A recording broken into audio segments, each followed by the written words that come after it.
Welcome everyone to the Warrior Cast on this chilly October evening. Tonight we have the WACO Warriors hosting Winfield Mount Union Wolves.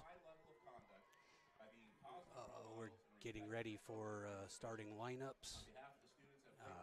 I am Jeremy McLaughlin. I am joined by Mark Janicek. Good evening, folks. This is Mark. Tonight, Waco comes in as 7-0, ranked second in the state in the AP poll. They did receive some first-place votes from some news writers. Winfield Mount Union Wolves come in 5-2. Their only losses are to New London and Iowa Valley. Winfield is led by Cam Buffington, a junior. Senior quarterback / running back, 99 carries and 999 yards on the season. He'll pass 1,000 tonight against Waco. Cole Milks is their named quarterback. He completes 48% of his passes, has 11 TDs and 6 interceptions on the season. For Waco, Simeon Reichenbach leads the team in carries, 89 for 743 yards. He averages 8.3 yards a carry and has 16 TDs. On the defensive side of the ball for the Warriors, a leader, Drew Deers, a senior, has 60 tackles, 7 tackles for loss for the Warriors. And this looks to be a big District 6 8-player game tonight for first place Waco and second place Winfield. I agree. It's a nice, cool evening. Good night for Friday night high school football. We have approximately 6 minutes to go until kickoff.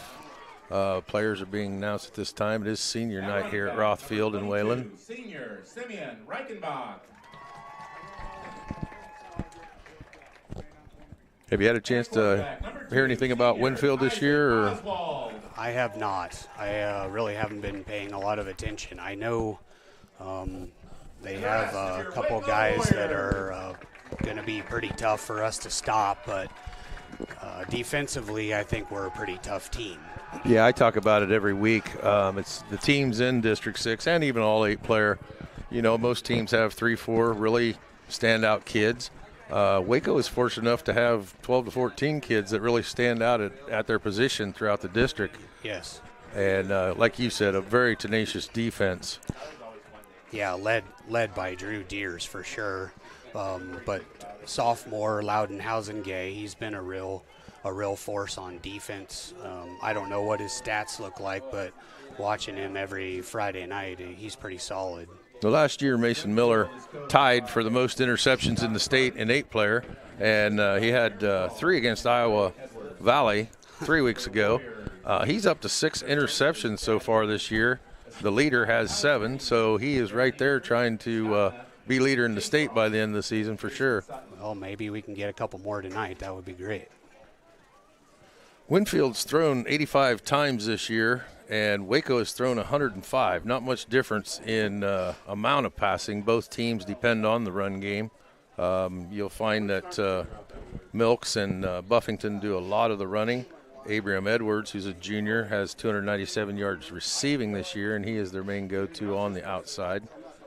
For Waco, Mason Miller has 160 yards this year receiving, but Ole Stefanschuk has 292 yards and leads the team in receptions this year, and he averages 26 yards a catch. So Ole is the long ball boy. He is, and he tends to be really good at finding open spots in the field. Yes, he does. He's very good at cutting right in front of the defender.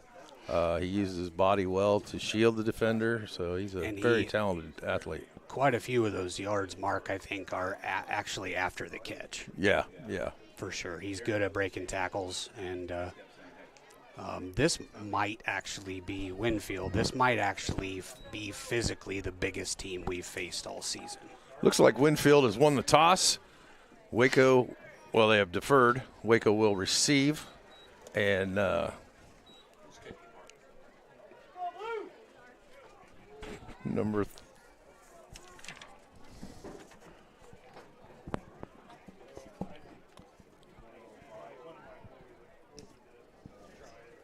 we are waiting for the kickoff.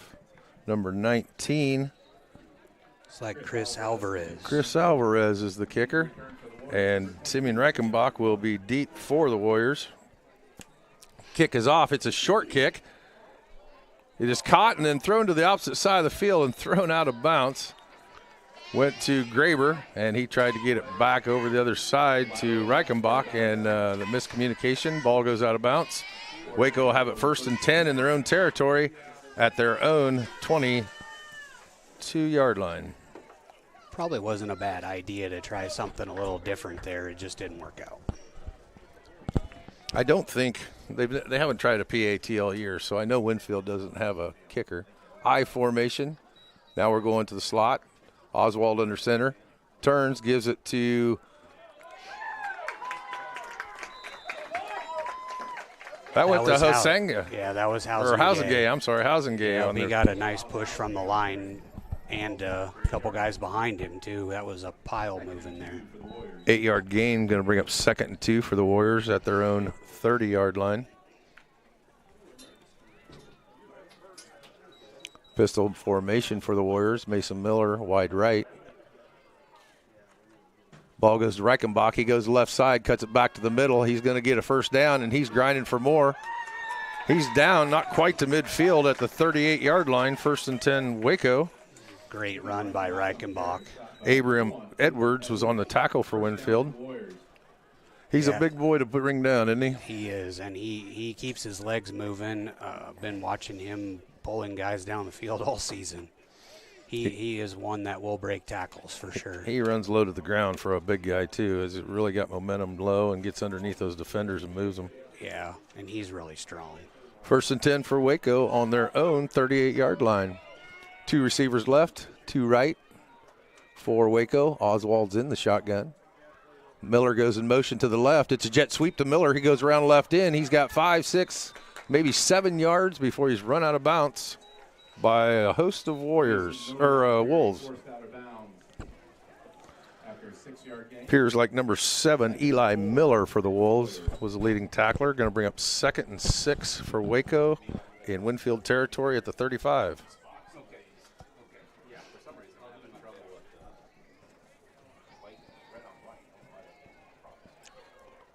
Same formation for Waco. 2 receivers, 2 slots.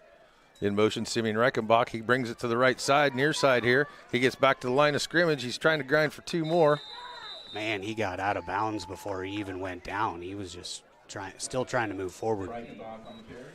Caleb Giese on the tackle. Stops Reichenbach just short of the 1st down at the Winfield 37-yard line. Warriors will need a yard for the 1st down. It's actually the 32, Mark. 32, it is 32. Short 3rd down here. We're doing a great job marching this ball down the field. Kind of thought we'd go to I here. Housengay up through the middle has the 1st down and more. He's going to get about a 4-yard, maybe a 5-yard gain there for a 1st down. That spot right there is where Housengay becomes very valuable. He runs hard up the middle, and that quick handoff to the X back there, that's a pretty solid run. There's not always places to run up the middle, and he seems to find a way. 1st and 10, Waco. Wolves 28-yard line. Goes to Oswald. He's looking to pass. He goes the far side to Graber, and it's out through his hands, incomplete. That pass was just a little high, Mark, just off his fingertips. Number 11, Cole Milks, had the coverage on the play. Milks is their 2nd leading tackler with 29 tackles this year from his corner position. Graber's on the sideline now. Miller's back in. Pistol formation for the Warriors. Ball goes to Reichenbach. He goes over left side, hops over defender. He gets about 4 yards. He's tackled by Carter Lloyd of the Wolves. Bring up 3rd and 4 now for the Warriors. That was a pretty big hole he ran through. I'm surprised he got stopped that quickly. 3rd and 4 on the 22 now for the Warriors. 9:08 left in the 1st quarter. Mark Janchek, Jeremy McLaughlin bringing you the Warrior Cast tonight. Oswald gives Goes to Reichenbach. He's going to get a couple. Up to the 20-yard line of the Wolves. Going to be 4th and 2 now. 4th and 2 to the Warriors. Winfield gave up a few yards here in this series for a while, but they seem to be doing a better job of shutting us down up the middle. I think it's going to take a couple series for both teams to get used to this chillier weather, and I expect us to see a lot bigger hits later in this game, in this rivalry. I would agree. High formation.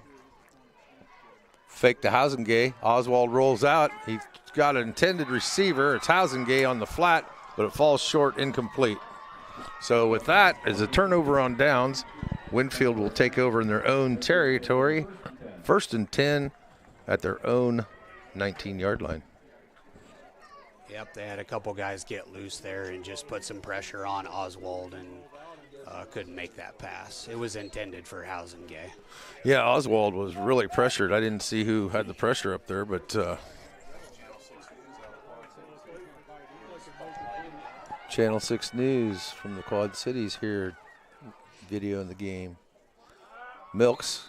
Well, we have encroachment on the Warriors. Offside.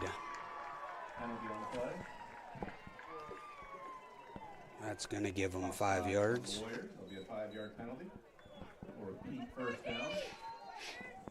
We've that's been a off and on a common issue for us on defense. Nose guard position seems to be offside once in a while, at least once or twice a game. Pistol formation. Milks under center. Turns, gives it to Buffington. Buffington runs over a tackler. He's tackled by Simeon Reichenbach. He gets a first down for the Wolves up to the 33-yard line. Yeah, that was a pretty big hit on Reichenbach there. He ended up on his back, and that's not usual for him to end up on his back, but that was a big hit. Yeah, Buffington's put on some pounds since last year, too. Last year he was a easier tackle. I see this year he's runs low to the ground for a tall kid and really has a good leg power. Well, and they have him listed here at 215. Same formation for the Wolves. Give. Fumble. That's WACO ball. Turnover by Winfield. WACO ball. Give was to Abrams. He went through the line, got it stripped. Who did it recover? Who recovered it? I'm sorry, I didn't see. Who? Colton Lichty. Colton Lichty. I don't have my wingman tonight. Yeah, I can say Colton on about everything defense. WACO now has the ball 1st and 10 in Winfield territory at the 36-yard line. 2 receivers, 2 slots. Oswald shotgun. Looks like a busted play. He looks long. He's got a receiver. It's intended for Egley. It was just off his hands. At the goal line even. Eli Miller had the coverage for the Wolves. Going to bring up 2nd and 10 now for the Warriors. Beautiful sunset tonight. When that play was developing, he was not open, and he got behind the defender and just took off. Pistol formation for WACO. Pitch to Reichenbach. He goes left side, cuts off tackle, and he's got some room down the sideline on the far sideline. He's got a first down, gets the ball down to the Winfield 20-yard line, 1st and 10. That was a good, strong run. He broke 3 tackles. That was awesome. First down to the Warriors. Simeon broke that first tackle and had a good hole. I didn't see who the lead blocker was out there on the end, but nice block outside to break Simeon. Kick out block. More than likely, it was probably Hausengay. Pistol formation. Reichenbach in the backfield. Give fake. Oswald keeps it. He's going around right in. He's got a receiver in the end zone, and that's Ole Stefanchuk. Touchdown, Warriors. Good play. Abram. Yeah, Simeon did a real good job of picking up Abram, give Oswald that extra step to throw. Yep. He did get in the backfield, though, and give him some pressure, but not quite enough to stop the pass.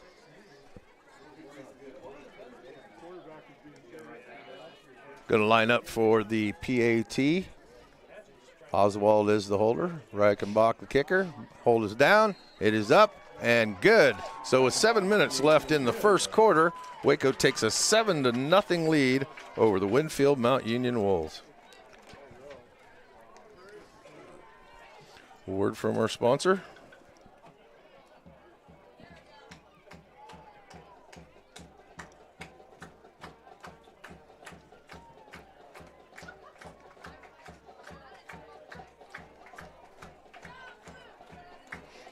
I'm glad you know what you're doing. I'm not tech savvy. That's why he says, you're going to do it with McLaughlin. I said, he knows how to run the computer, right? Yeah. I'm hoping this is playing. Sure looks like it. Well, the video is playing, but I'm not sure if it's playing in the right spot or not. Just have to play it, right? I don't know if it's not up here. What if the answer to powering a purer world, our world, was shining down on us this whole time? All we have to do is unleash its infinite. Click on that. Yeah, we had to cut the commercial short here. I kind of messed that up, and we're getting ready for the kickoff. Eli Miller and Caleb Giese deep to receive the kick from Reichenbach. Takes a step, gets it up, goes over their head, not quite through the goalpost, going to be a touchback. Winfield will have it 1st and 10 in their own territory at their own 15-yard line. Mark, that has been a common thing all Yes. season. I think our opponents have returned maybe 2 kicks, I was looking. all season. It's more than that. Is It's it more than that? It's I think it's 8 or 10. Well- but he's got like 47 touchbacks or something like that. Yes, and there could have been some situations where we had, other kickers in that besides Simeon later in the games when we have the lead. But Miller and Buffington I formation. Milks turns, gives it to Buffington around the right side. He's going to get a short gain. He's stopped by Drew Deers and Colton Lichty. it's like about 6 yards. Going to bring up 2nd and 4 from the Winfield 21-yard line.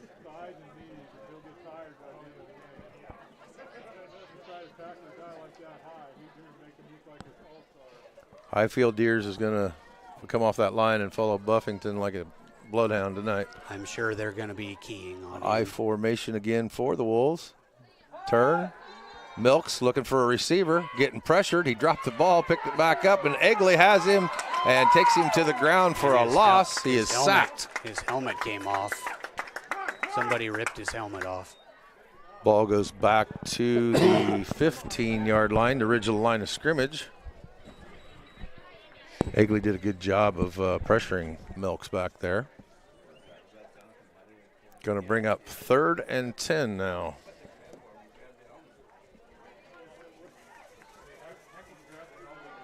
We are staying really tough on defense tonight. Really tough.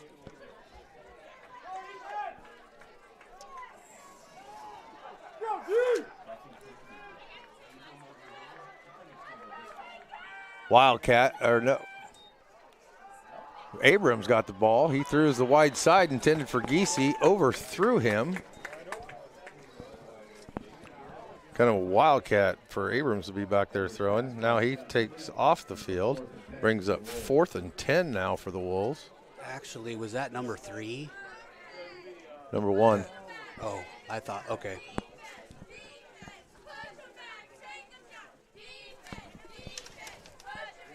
Number 2, Carter Lloyd to kick off for the Wolves, or punt for the Wolves. Reichenbach stands at midfield at the 40. Lloyd's kick is Shanked it. Out of tipped bounds. almost by Colton Lichty. Colton was right there and it looked like he got a piece of it. Ball goes out of bounds near side. They're going to mark it in Wolf territory at the 27-yard line. 27, 28, something like that. So Warriors will have it 1st and 10 in Wolf territory to start this drive. 5:31 left in the first quarter. 7 Waco, 0 WMU. Jeremy McLaughlin and Mark Janchek bringing you the Warrior Cast tonight. So far, it's been a field position battle. Special play for the Warriors.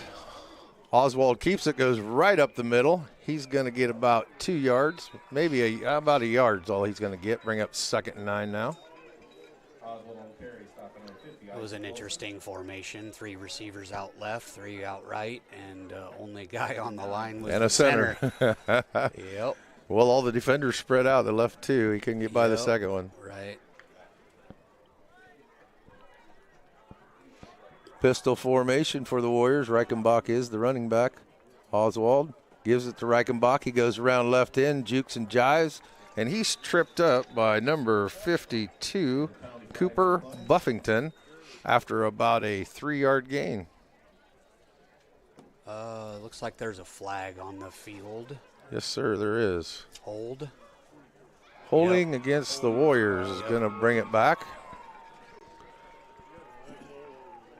Going to make it 2nd and 14 from the Wolves' 33-yard line.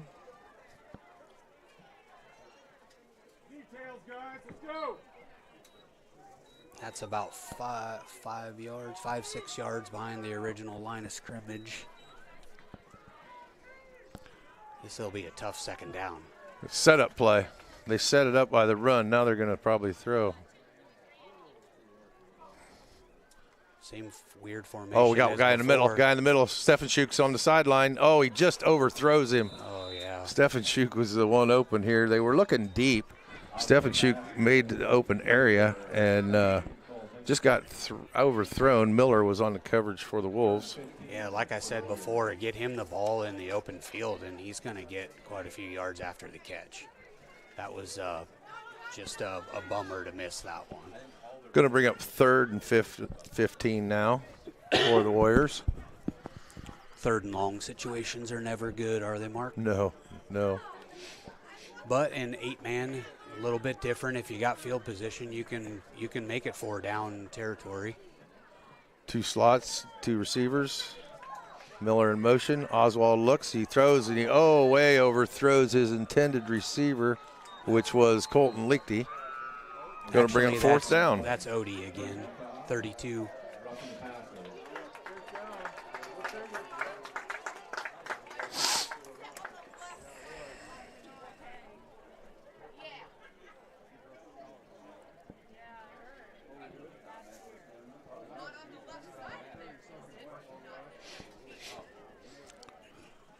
Is there a penalty on the play against Winfield? Apparently so. Stepping off the marks. I didn't see the That call. looks like a 10-yard penalty. Holding, maybe? Pass interference? Roughing the passer.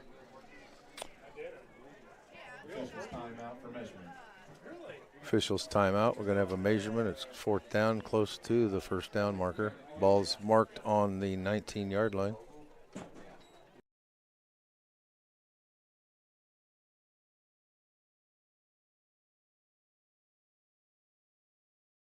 To me. Okay. Just makes me look bad. Guys, a beautiful sunset out there. Yeah, it is. Just a few dark clouds with a strip of orange underneath. Yeah. Halloween. Yes. Getting closer. Yeah.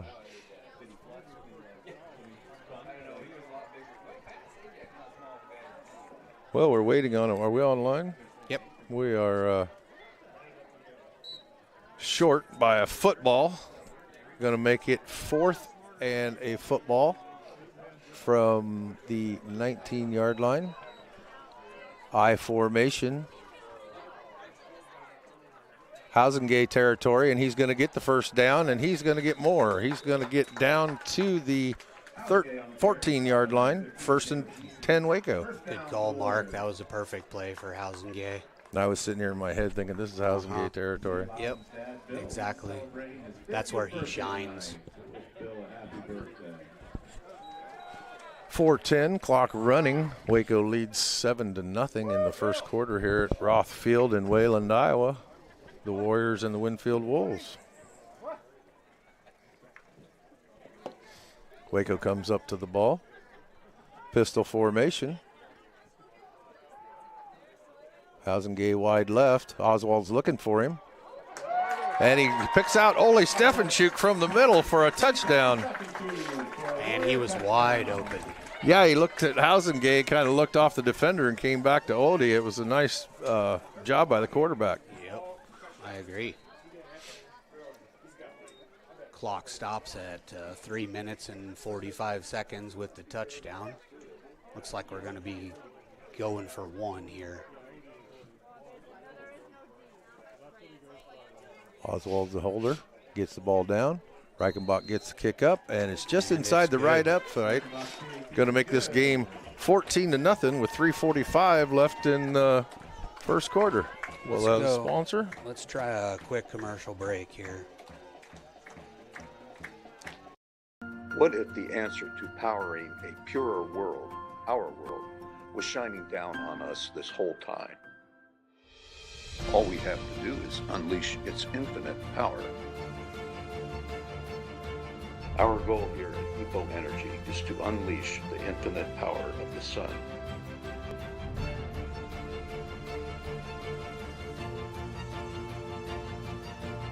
At EPO Energy, we make solar energy the better solution. EPO Energy, unleash the power.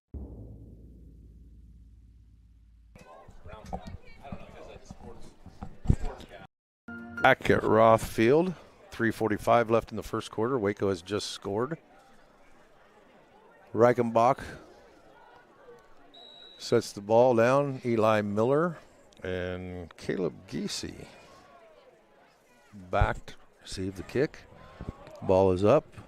Going into the end zone for another touchback. The Wolves will have it 1st and 10 on their own 15. Yet another touchback. Yeah. Fun fact, we were up at English Valley a few weeks ago and talked to one of the assistant coaches, Coach Meth. He told me that he bet Simeon every time he kicked it through the goalposts on a kickoff, he'd buy him a pizza. I think he's bought him 2 or 3 pizzas so far. Wolves come up to the line.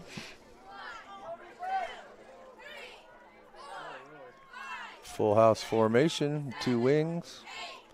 Wildcat with Buffington as the quarterback. He gets to the line of scrimmage where he's stopped. Drew Deers again all over those ankles. And looks like an assist.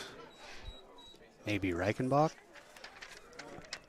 No, assist by Waterhouse. And Waterhouse seems to be shaken up. He's coming off pounding his chest pad. So got 1 yard. Buffington did. It's going to be 2nd and 9 now from the 16-yard line of the Wolves. They break center. Milks under center. Turns. Flips it to Abram Edwards, who goes around left end. He's going to get about 6 yards. Gets it over the 20. Looks like Egley on that tackle, maybe Miller. Abram Edwards got upended going out of bounds. Miller came off the field holding his midsection, his ribs. Maybe he got kicked or something on that tackle because somebody went low on him and tripped him up. Ball's at the 21, 3rd and 5 now for the Wolves. I formation. Motion looks like by the Wolves, but we'll wait and see what the call is. Oh, encroachment offsides for the Warriors. This will give the Wolves close to a first down. It will be a first down. So the Wolves now on a penalty by the Warriors being an encroachment offside penalty. Ball is spotted at the 26-yard line of the Wolves, 1st and 10. I formation again. Milks under center. Looking to pass. He's looking to the right. He slips. That back leg slipped. It was intended for Abram Edwards. Falls out of his hands. Incomplete. Coverage was by Hausengay. That was in his hands and right back out. That was excellent coverage. Contact was made just as the ball arrived and popped right out. 2:15 left in the first quarter. Waco has a 14-0 lead.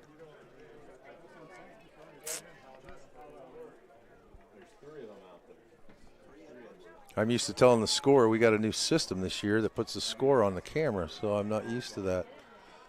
I formation again. Milks fumble between the center and the quarterback. He just falls on it. Going to gain a yard out of it.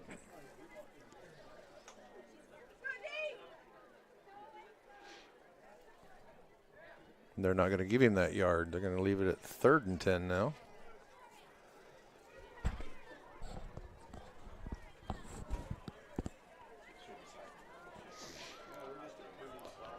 Clock still ticking, about 1:45 right now in the first quarter. Winfield breaks huddle. Goes back to that I formation. Milks the quarterback under center. Turn, fakes to Eli Miller. He's looking to pass again. He's looking the right side. Egley's giving him pressure, and he's not going to get away. Colton Lichty will take him down for a sack. There's a flag on the play here. In the holding area in the backfield. We'll see what the call is. I hope it's not a face mask. It is a face mask against the Warriors. That is a big penalty on 3rd and 10. That'll give them another first down.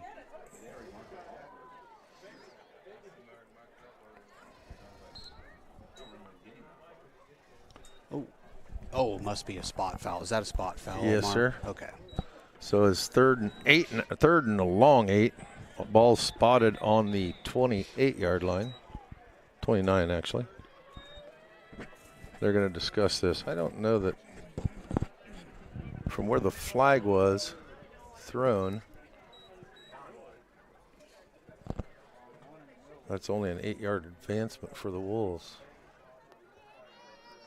The sideline judges come in and discussing with the referee. Well, at least they're going to meet and talk about it. So many of them get 2 of them, and then the rest of them stand there wondering what's going on. Yep, it's always a good thing to talk about it, make sure they get it right. Regardless of which way it goes, they need to get it right. Now they're rethinking it, and they're moving it another 3 yards. So it's going to be 3rd and 6 on the 31-yard line of the Wolves. Wolves break huddle, ready to go. Clock still running. I formation. Milks under center. Turns, gives it to Buffington around left end, and he's stopped. First wrangled by Reichenbach, and then at the bottom of the pile was Drew Deers having his ankles again. So there was about 4 or 5 Warriors on that tackle by the time it was over. No gain. We're going to bring up 4th and about 5. I'm pretty sure that Winfield has not been in Waco territory yet in the first quarter. This clock is running. I'm wondering if they're going to let, 8 seconds on the play clock, 5, 11 on the game clock. And Winfield is going to use their first timeout this half with 8 seconds left in the first quarter. Waco 14, Winfield 0. We're going to check with our sponsors here.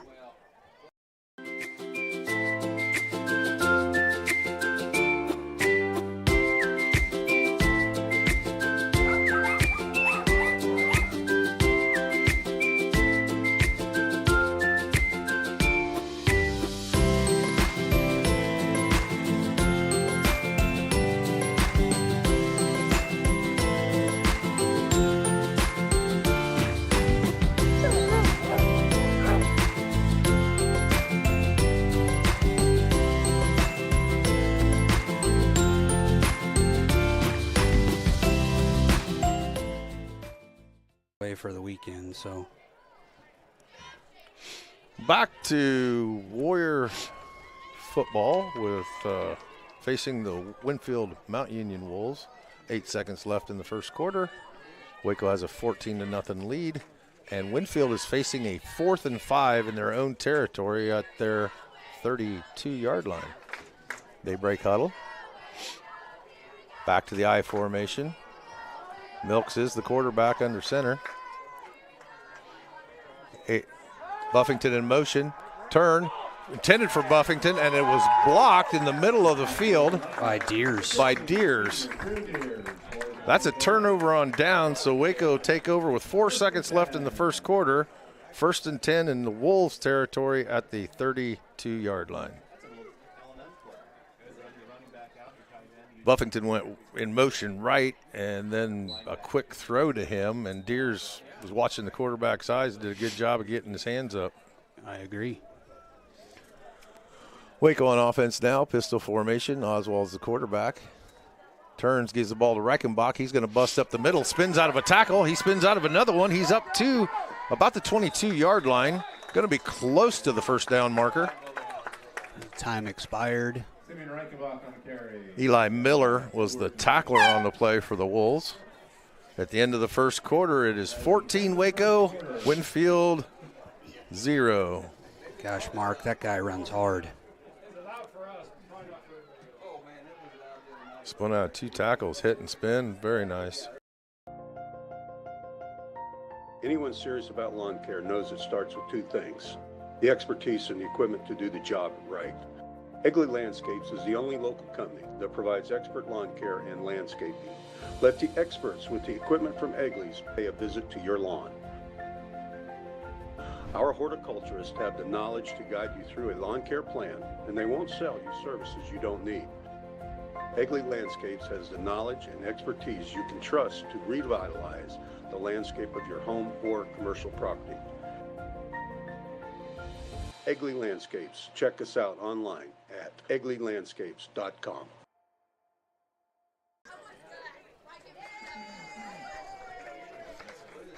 All right, we're back at Roth Field. Start of the second quarter. Waco has a 14-0 lead.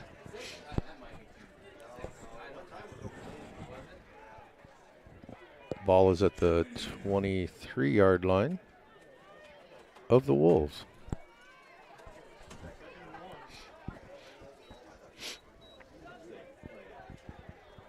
So was the first quarter what you expected? I didn't think we would dominate that much on defense. That was actually a surprise to me. I know we talked early on before the game started about our defense being really tough, but I didn't think we would have that much success against Buffington, honestly. Pistol formation for the Warriors. 2nd and 1. Oswald's looking to throw the ball. He's intended for Graber. Threw it in behind him. Incomplete. Coverage was by Cole Milks. Right before that play started, I was just going to say that Graber was in the huddle. We might be looking at a pass play here.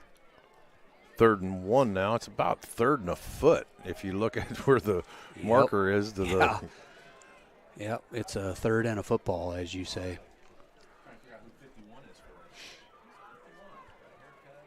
I formation, Hausengay territory.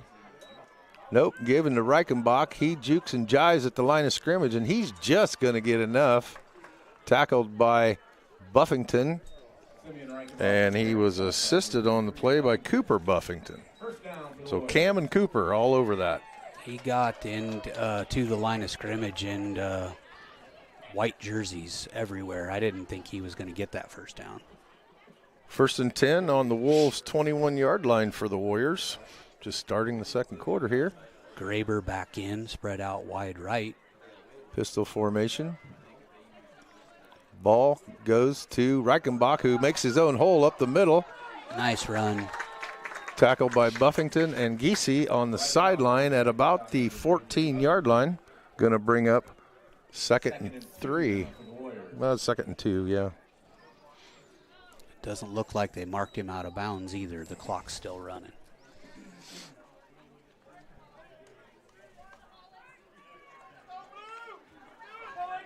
Back to the pistol. Hausengay is, it's a wildcat. Simeon's the quarterback. Fakes to Hausengay, keeps it, pulls it up, and goes up the middle. He's going to get close, if not to he got the first down. going to be tackled at the 5. For another Warriors first down. First and goal. He was tackled by Carter Lloyd of the Wolves.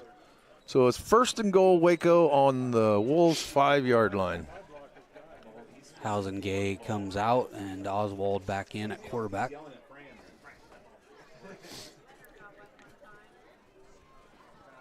Miller out wide left. Pistol formation again. Oswald's back at quarterback. Reichenbach's on his left. But Gill is given to Reichenbach. He goes right, cuts in the middle, and he is going to get maybe a yard. Maybe. They mark it a yard, so it will be second and goal now from the 4.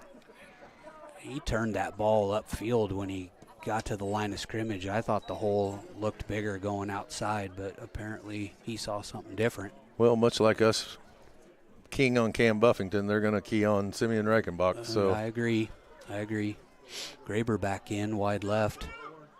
Pistol again. Reichenbach in the backfield. Oswald the quarterback. Oswald fakes, brings it back in, and goes in untouched for a Warrior touchdown with 9:44 left in the second quarter. It's 20 Waco, 0 for the Winfield Mount Union Wolves. I have seen that play a lot, Mark, and it works a lot of the time. That's what I talked about, keying on Simeon. Yep. 3 guys went after Simeon. Exactly. Oswald did a cutback and untouched through the middle. Yep, setting it up with a run game from Reichenbach. Going to attempt the PAT now. Oswald again, the holder. Gets a good hold, gets the ball up. Ball is good. Going after try is good. So with that, Waco takes a 21-0 lead in this second quarter.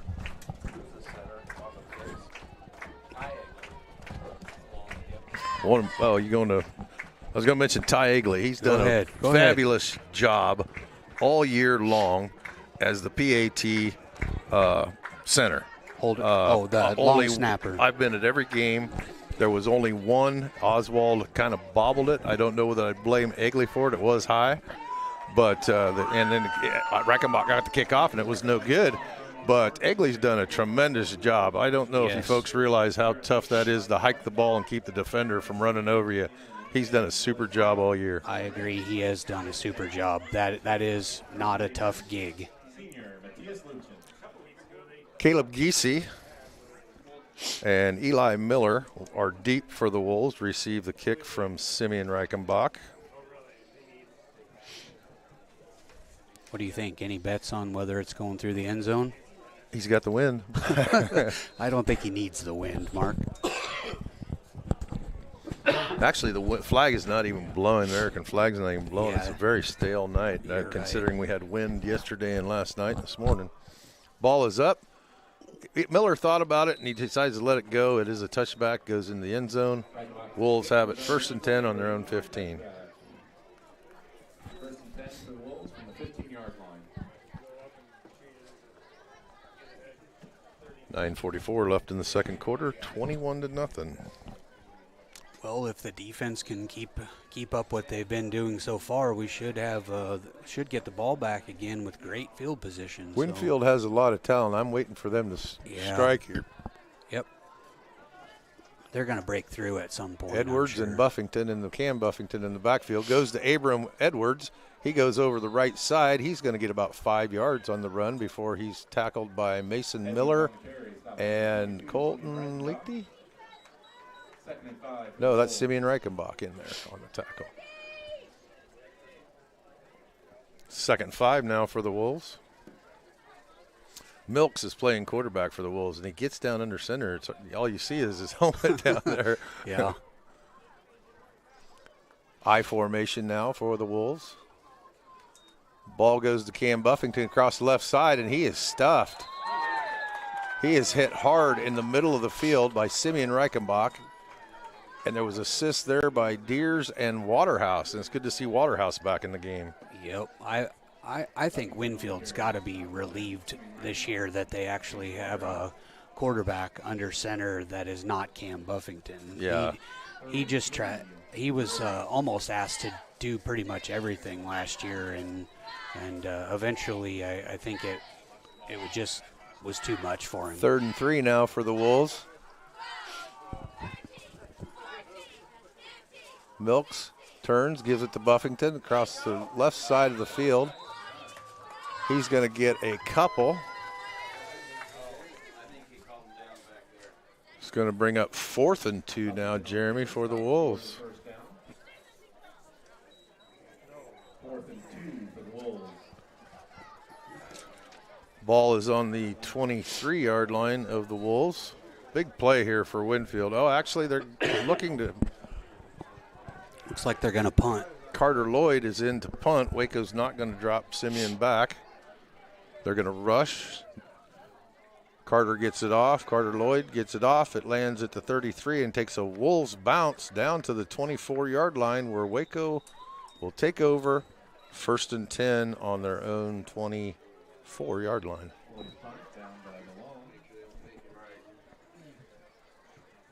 I was going to do a quick commercial break, but looks like the change of possession is Going gonna right back happen to action. too fast. Yep, going right back to action. Which is good on a cold evening. Yep, Keep it them is. warm. Yep. Keep them warm. Keep them moving. 7:43 now left in this first half. Waco has a 21-0 lead, and they have it 1st and 10. Pistol formation. Oswald gives to Reichenbach. He comes around the left side. He cuts back up to the middle. He's over almost to midfield. He is at midfield. They're going to mark him right at the 40-yard line. 1st and 10, Waco. Man, that was a big hole. First down for the Warriors. Big hole to run through. Broke a tackle. Ended up getting, what was that? 15 yards. 15 yards. Yep. Cam Buffington on the tackle for the Wolves. Waco breaks huddle. Clock running with 7:20 left in the first half. Oswald gives to Reichenbach. He's going around right side. There's not much there. He puts his shoulder down and makes some yardage. He's going to get 4 yards. He juked Edwards in the backfield, turned it upfield, and just left him standing there. He does a good job of spinning out of tackles, which Yes. is a good trait for a running back at this level. That, with his strong running qualities, really makes him a threat. We have for a sure. flag on the field. Yes, we do. And it's going backwards. Ball is going to be placed on the 28-yard line of Waco. It's going to make it 1st and 22 yards. And they break huddle. Did not see the call. Pistol formation again for Waco. Oswald looks to throw. He's got an intended receiver. Graber on the sideline, just off his fingertips. Good coverage by Cole Milks on that for the Wolves on that play. I'm not sure Graber even saw that ball coming in. He kind of turned over his right shoulder, and the ball was there, hit him right on his fingertips, and bounced out of bounds. Oswald did a good job of throwing it to the sideline to keep it away from the defense. And Yep. Graber at 6'6" didn't have enough height to get to it, but it was Right. a well-thrown ball. And like I said, Second I'm just not 22 sure he saw it real well. 2nd and 22 now. 2 receivers left, 2 receivers right. Oswald looks left. He throws in the middle. It's complete. Going to be to Egley. He gets it across midfield to the 35-yard line of the Wolves, where Waco will now have it. Is that 4th and 5, 3rd and 5? 3rd and 5. 3rd and 5 for the Warriors. It was a nice, they had a slot back and a receiver on the left side. Receiver went deep, took the defense with him. The slot back cut inside, and nice play by Coach Chad Edeker. Oswald gives it to Reichenbach. He goes around left end. He's got some room. He puts his shoulder down. That's a first down, Mark. Going to make a first down, and it's going to get down further into Wolves territory at the 26-7-yard line. 27.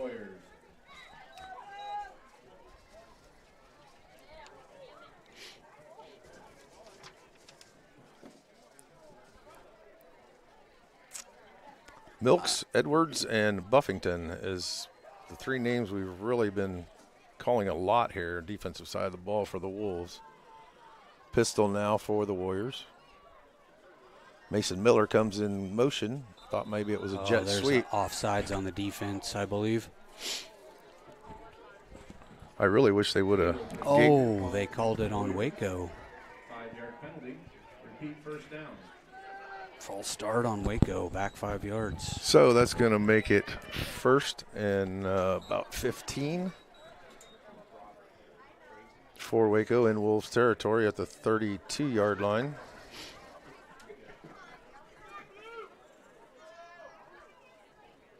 Miller again in motion. Like to see him give it to him on that jet sweep. Oswald's looking for him. Mason's open. Oh, that's Ole. Ole in the end zone. Mason went to the middle. Just over his head. Yeah, just out off his fingertips. Going to bring up 2nd and 15 now for the Warriors. That jet sweep, when Miller comes in motion, they give it to Miller. Yep. And he's got more wheel over here, I think, than the corner, which I believe is Giese. That's Milks over on the corner. This is the short side of the field over here, too, right now. Ball goes to Oswald. He's a keeper. He's going up the middle, tackled by Abram Edwards. Going to get about 3 yards. Oswald on the carry. Stop by number 1, Edwards. Going to bring up 3rd down now and about 13. Going to call it 12 because they put it at the 29-yard line.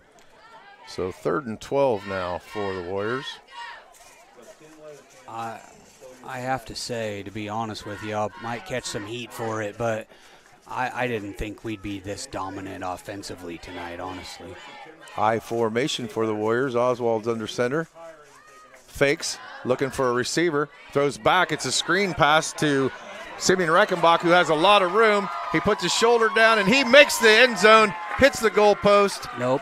They're not going to – he fumbled it before – he fumbled it out of the end zone. Oh, no. That is a touchback or turnover. Yep. He hit the pylon before the ball went out. Unless he was juggling. Sorry, Give Mark. the instant replay. He hit the pylon. Well, his official was standing right there. He must have been bobbling it before he got there. He got hit from behind. Yep. So the Wolves have it. 1st and 10. Oh, gosh. They are on their own 1 yard line. That was unfortunate. Milks takes it, tries to get up the middle. Deers is having nothing of it. Won't let him go. He's going to get about a yard, maybe 2. Drew Deers on the tackle. Milks on the keep. Stop by number 15, Drew Deers. Going to give him 2 yards there. Going to be 2nd and 8 now for the Wolves. They're at their own 4. That play was just to give them some breathing room offensively here on the goal line.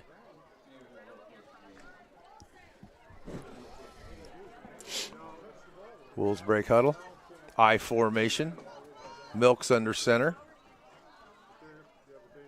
Turns. Looks to give it to, he looks to keep it, and he is sacked by Egley in the end zone. Are they going to give him a safety? I don't think they've called it yet, They said Mark. that he is not in. They're calling it a safety. Yes, they are. Ty Egley with the sack in the backfield of Milks. I don't quite understand why it took them so long to figure that out, but it goes our way. The line judge is the one that called it from the far side of the field, and the ball was on this hash. So I'm glad he saw what he saw, but going to make the score now 23-0 Waco over Winfield with 4:40 left in the first half. Winfield has their choice to kick off or punt the ball. And I believe because Carter is their punter, and I don't believe they really have a true kicker, they'll probably punt it with Carter Lloyd. Let's go to a quick commercial break here, Mark. Anyone serious about lawn care knows it starts with 2 things: the expertise and the equipment to do the job right. Egley Landscapes is the only local company that provides expert lawn care and landscaping. Let the experts with the equipment from Egley's pay a visit to your lawn. Our horticulturists have the knowledge to guide you through a lawn care plan, and they won't sell you services you don't need. Egley Landscapes has the knowledge and expertise you can trust to revitalize the landscape. Number 19, Chris Alvarez, lines up the kick for the Wolves after the Warriors' safety. He squib kicks it up to Graber, who's going to get to the Wolf territory. He's over the 30.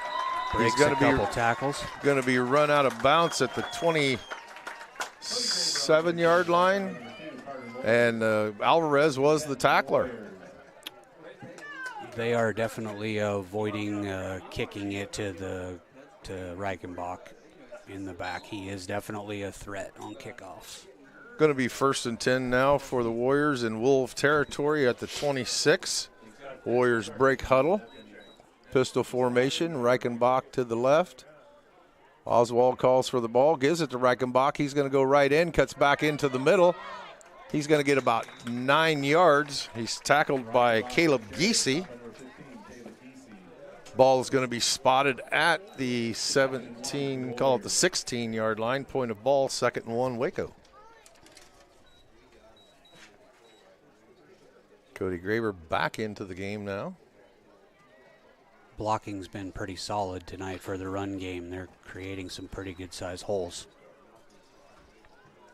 Yeah, you got Hildebrand, Waterhouse, Egley on one end. Egley, Simeon Odie. on the right side is going to get the first down. Going to get it across the 10 to the 9-yard line where Waco will have it 1st and goal from the 9. Graber comes back out. Mason Miller into the game now. Be a good spot for Mason for that jet sweep. He is so quick, and he does a good job of cutting it up when you need to.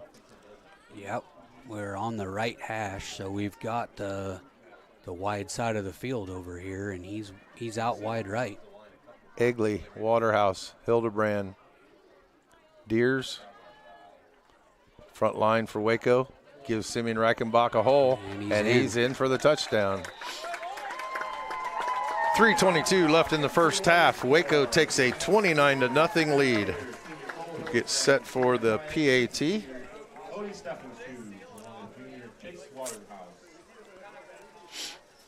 Looks like we're going to kick it again.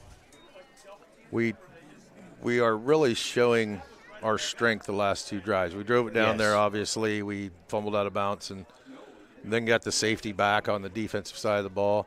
And then the offense didn't hesitate to run the ball right up the field with Simeon getting the PAT. 3:22 left in the first half.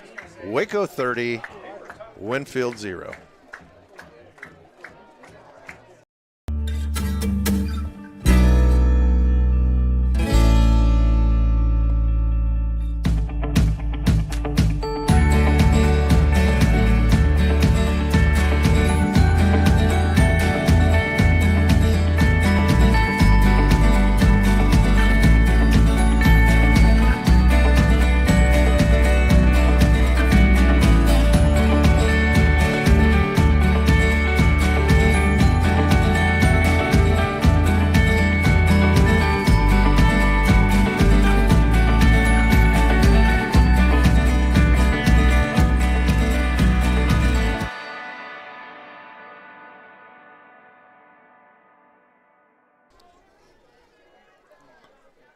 Back at Roth Field, 3:22 left in the first half. Waco 30, Winfield nothing. Eli Miller and Caleb Giese deep to return the kick from Simeon Reichenbach. Jeremy McLaughlin, Mark Janicek bringing you the Warriorcast. Eli Miller has a chance to return this ball. He's up to the 5, the 10, getting up to the 12-yard line where he is tackled. And he didn't get very far. That was Brian Neal, number 12, Brian Neal on that tackle. That was a big hit. Nice tackle. So the Wolves will have it 1st and 10 in their own territory at the 13-yard line with 3 minutes and 16 seconds to work. They need to go 62 yards for a score. If we can hold them here, we should have plenty of time on the clock maybe to score again before halftime. 4 receivers. Milks looking to throw. He runs around the left end. Reichenbach batted it down again. Milks felt pressure in the backfield. Deers and Waterhouse were all over him. Yeah, forced him to leave the pocket to make that throw, scramble a little bit. He got right in Reichenbach's face and tried to throw that ball, and that just wasn't going to work. With the incomplete pass, the clock stops at 3:10.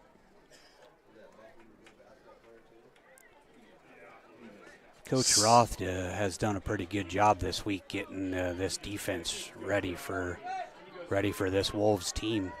2nd and 10 now for the Wolves. Milks takes the ball. He's going to keep it. He's going to go around right in. He's not going to get only 2 or 3 yards. He's tackled by Colton Lichty. And Stefanchuk was in there as well. Going to bring up 3rd and 5 now for the Wolves. 3rd and 5 for Winfield. Milks is their no, I guess he was their 2nd leading rusher this year, but him and Abrams are right there behind Buffington. Buffington obviously has his 1,000 yards for the year this year. Yep. Simeon started with 743. I would say he's crowding the 100. Milks looking for a receiver. Throws to the middle. He has Abram Edwards. Tackled by Ole. That'll be a first down. 1st and 10. Ball goes to the 26-yard line. Clock stopped for the first down at 2:16. To move the chains. Wolves break huddle. Clock starts. 2:10 left in the half. I formation. We have a flag. Oh, looks like maybe somebody lined up offside. Offsides against the Warriors. 5-yard penalty. Going to make it 1st and 5 now for the Wolves. Man, we've been so tough defensively. From We can't the 31. Can't just give away these yards.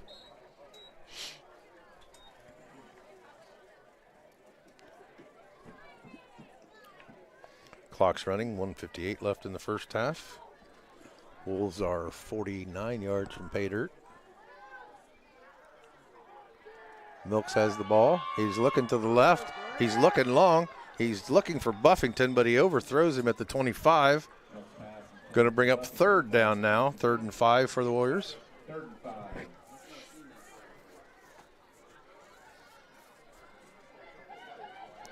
I said 3rd and 5. They've got it marked 2nd and 5.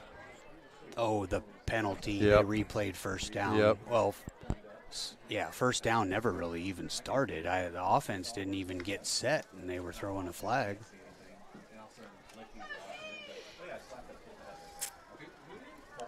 Tight formation for the Wolves. Milks looking again to the left. He's looking for Abram Edwards, and it is incomplete, overthrown. So with that, 3rd and 5 now for the Wolves. Clock at 1:38 on the incomplete pass. I don't think any of their receivers were open on that play. I think they would have had to force something to anybody they threw to there. Giese was double covered over here on the near side of the field. With that tight formation, you're looking to go down the field and out. Abrams came from this side and crossed over the field. Edwards is open. He just overthrew him. He was. That would have been 6 for the Wolves if he could have. We have another whistle. We now have timeout Winfield. That is their 2nd timeout of the first half. 1:38. And we listen to a sponsor. Yep, let's do that. Did you coach these kids at Winfield? No. You were done by the No. Yeah.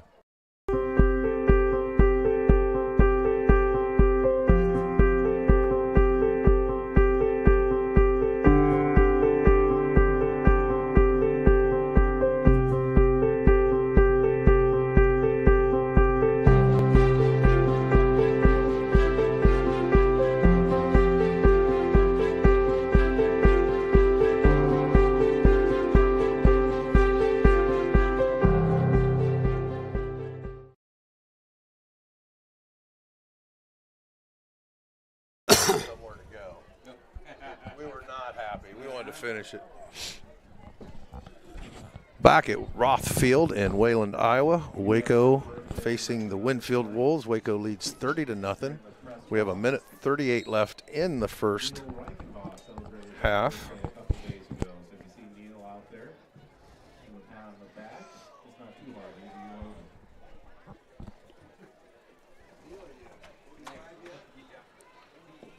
3rd and 5 for the Wolves. What's that? I think this drive right here might be the most yards they've had in one series so far. Coming from the Full goal line. backfield. Turn gives to Abram Edwards, and he's going to be tackled for a loss. Going to lose a yard there. Hildebrand on the tackle. Edwards on the carry, stopped by Cole Hildebrand and Chase Ball. Ball's marked at the 30-yard line. Going to be 4th and 6 now for the Wolves. Timeout. They take their last timeout of the half. Minute 32. Do another left in the sponsor. half. Yep, I can do that. Let's do that.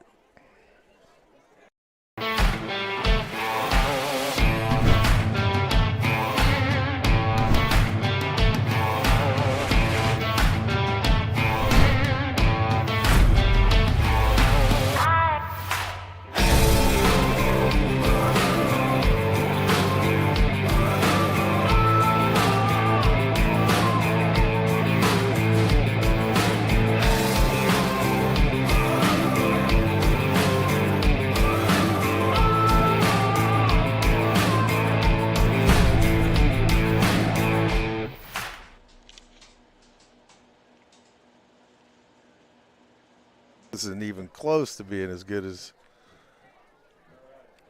back at Roth Field. Minute 32 left in the first half. Waco 30, Winfield nothing.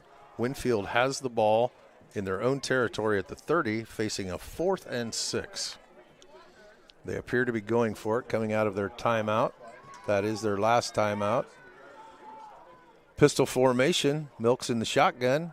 He turns. He's looking left. He's getting pressured. And Colton Leakney with the sack. 4th down. Colton Leakney with the big sack for the Warriors. Wow, there was 3 guys back in the backfield there putting on the pressure, and Colton just happened to get there first. That was quite a few guys in the backfield that got through. Big mistake for the Wolves with a minute 28 left in the first half. Waco has plenty of time on the 17-yard line of the Wolves. 1st and 10.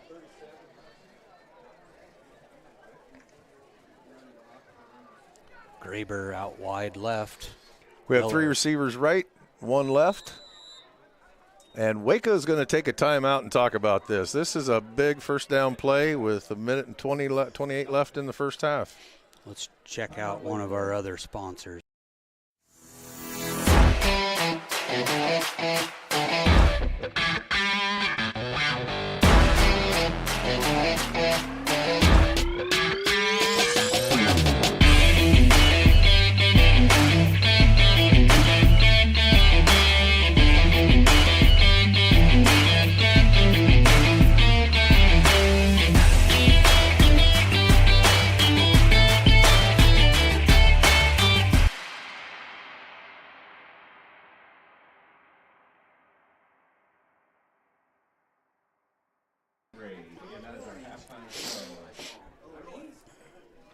Coming out of this Waco timeout, we just had a turnover on downs with a big sack by Colton Lichty. And Waco has the ball on Winfield's 17-yard line. Egley and Miller wide right. Graber wide left. Simeon in the backfield. Oswald keeps it. Fake to Simeon. He's rolling right. He has a receiver. It's, Graber hit it in his hands and he dropped it. It was a little behind his head, I was but going to say that. Got his hands on it. Need to bring that in. Yep, it was just a little behind him. That was definitely a catchable ball, though. Very nice play coming out of timeout for the Yes. Warriors. Just needed to execute a little better. 17-yard line, going to be 2nd and 10 now for the Warriors in Wolf territory.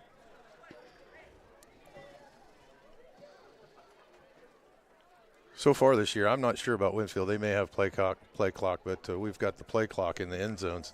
We're the only team that we've played this year that has it. It is so nice to know where it's at. I agree. 2 receivers right, 2 receivers left. Oswald's looking right. He throws quickly, and he throws it out of bounds, intended for Egley. I think Egley went in, and he thought he was going out, but it's going to bring up 3rd and 10 now for the Warriors. Yeah, that looked like a total miscommunication on the route. Coach Edeker's got 2 timeouts left. It might be smart to use one at 3rd and 10 here. We'll see what he does. Housengay bringing the play in. Looks like he's nope, he's staying on the sideline.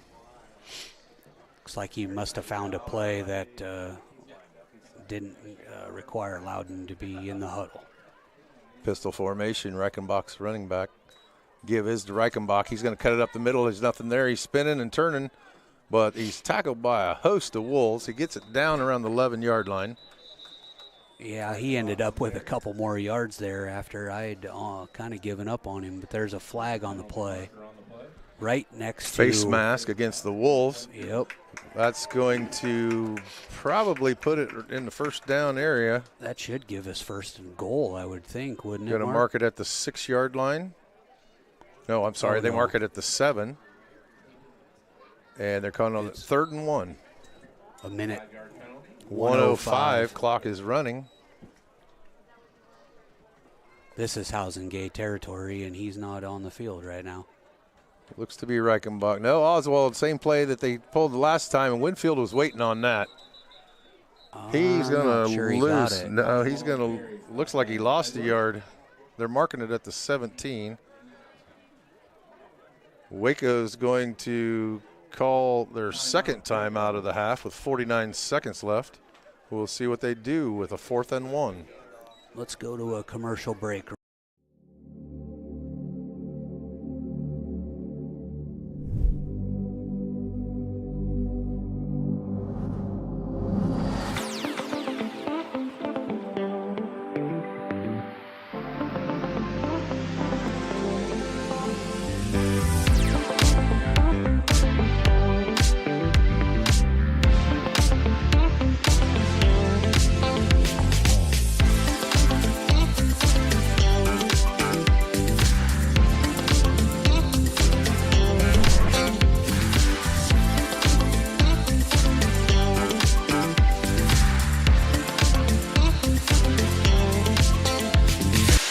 EPO Energy.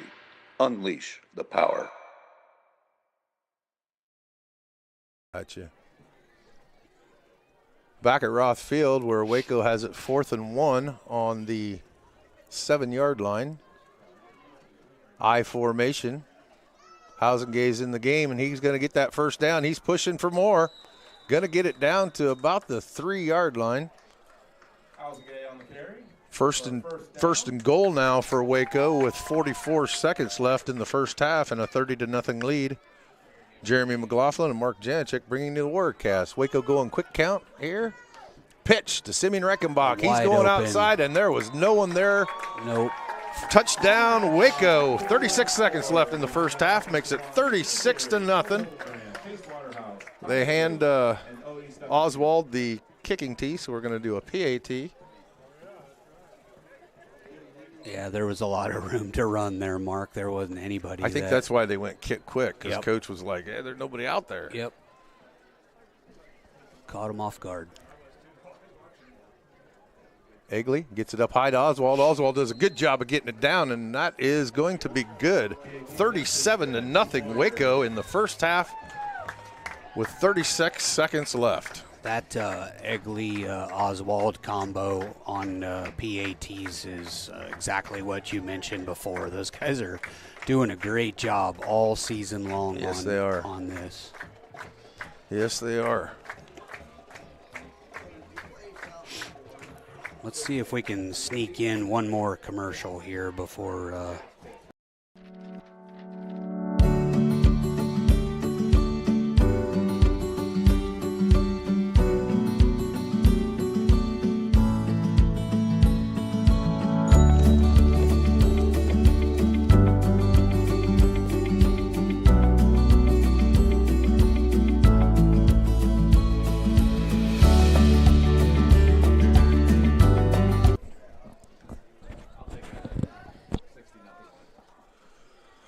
Back at Roth Field, Caleb Giese and Eli Miller deep to receive the kickoff from Simeon Reichenbach.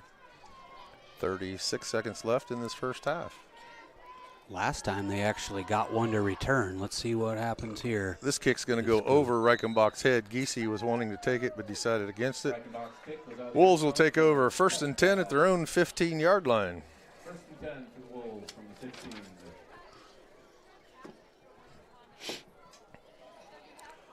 Oswald completes 63% of his passes. He hasn't passed that much tonight, but the ones he has, like the Ole, a couple of them overthrown. I think that's the hype of the game, a big rivalry here, but he's done a good job tonight of controlling the game, actually. I formation for the Wolves. Give to Buffington. He comes around the right side. He is tackled in the backfield by Hausengay.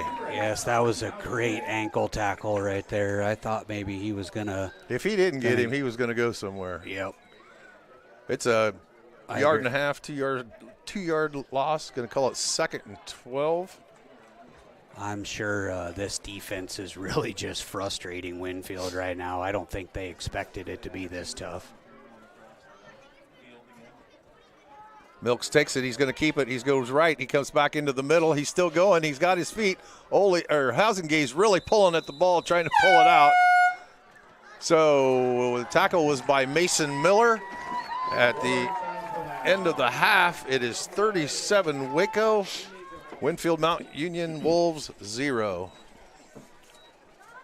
Well, you want to recap the first half real quick before we go? Sure, go ahead. I don't know. I see really tough defense and unstoppable offense by the Warriors. I mean, I don't know what else you can say. I mean, I think it almost looks too easy for the offense marching it down the field, and the defense is holding their own for sure. It's like I mentioned at the start of the game. All the teams we play in the district, they have 3-4 kids that are really talented and do a lot. Waco has 12 or 14 kids that are just everywhere and everything.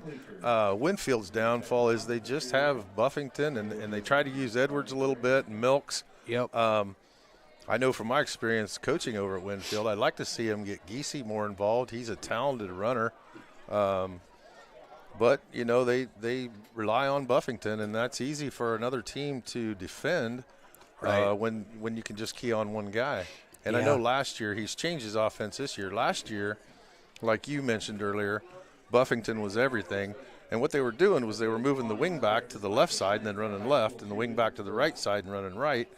Well, any coach in the state can figure out what you're going to do. Right. That's tough to put together a offensive power or a sufficient offense in high school football when you're only using one player. Right. And that's why I said earlier that it's nice to have somebody like Milks who can play quarterback, where you can use Buffington for his other talents besides just running the offense. It's hard to get him in open space where he is so talented. Right. Milks has an arm. It's just it's just a difference in talent. That's really, a couple years ago Winfield had the talent and Waco didn't. So. Right. And one more thing I wanted to mention too, Winfield's not a horrible football team by any means. Not at all. They're the not Warriors, 3-2 for 5-2 for a reason. 5-2. Yeah. That's true. They've lost. Their 2 losses have been to 2 tough football teams, but. Okay.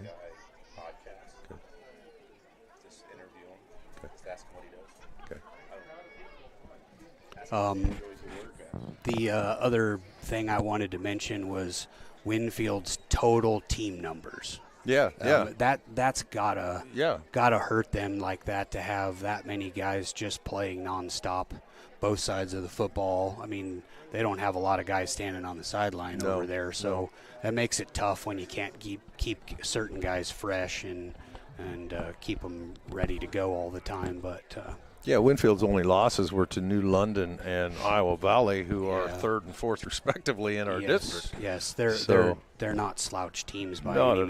Not at all. That Kleinmeyer up there at Iowa Falls is, I don't know, he's leading most every statistical category in the A player. If he's in the top 5 of most all of them anyway. Right. So, there's definitely good competition in District 6. Next week we go to Tri-County at Thornburg, and Winfield has it at English Valley. So he left. What do you?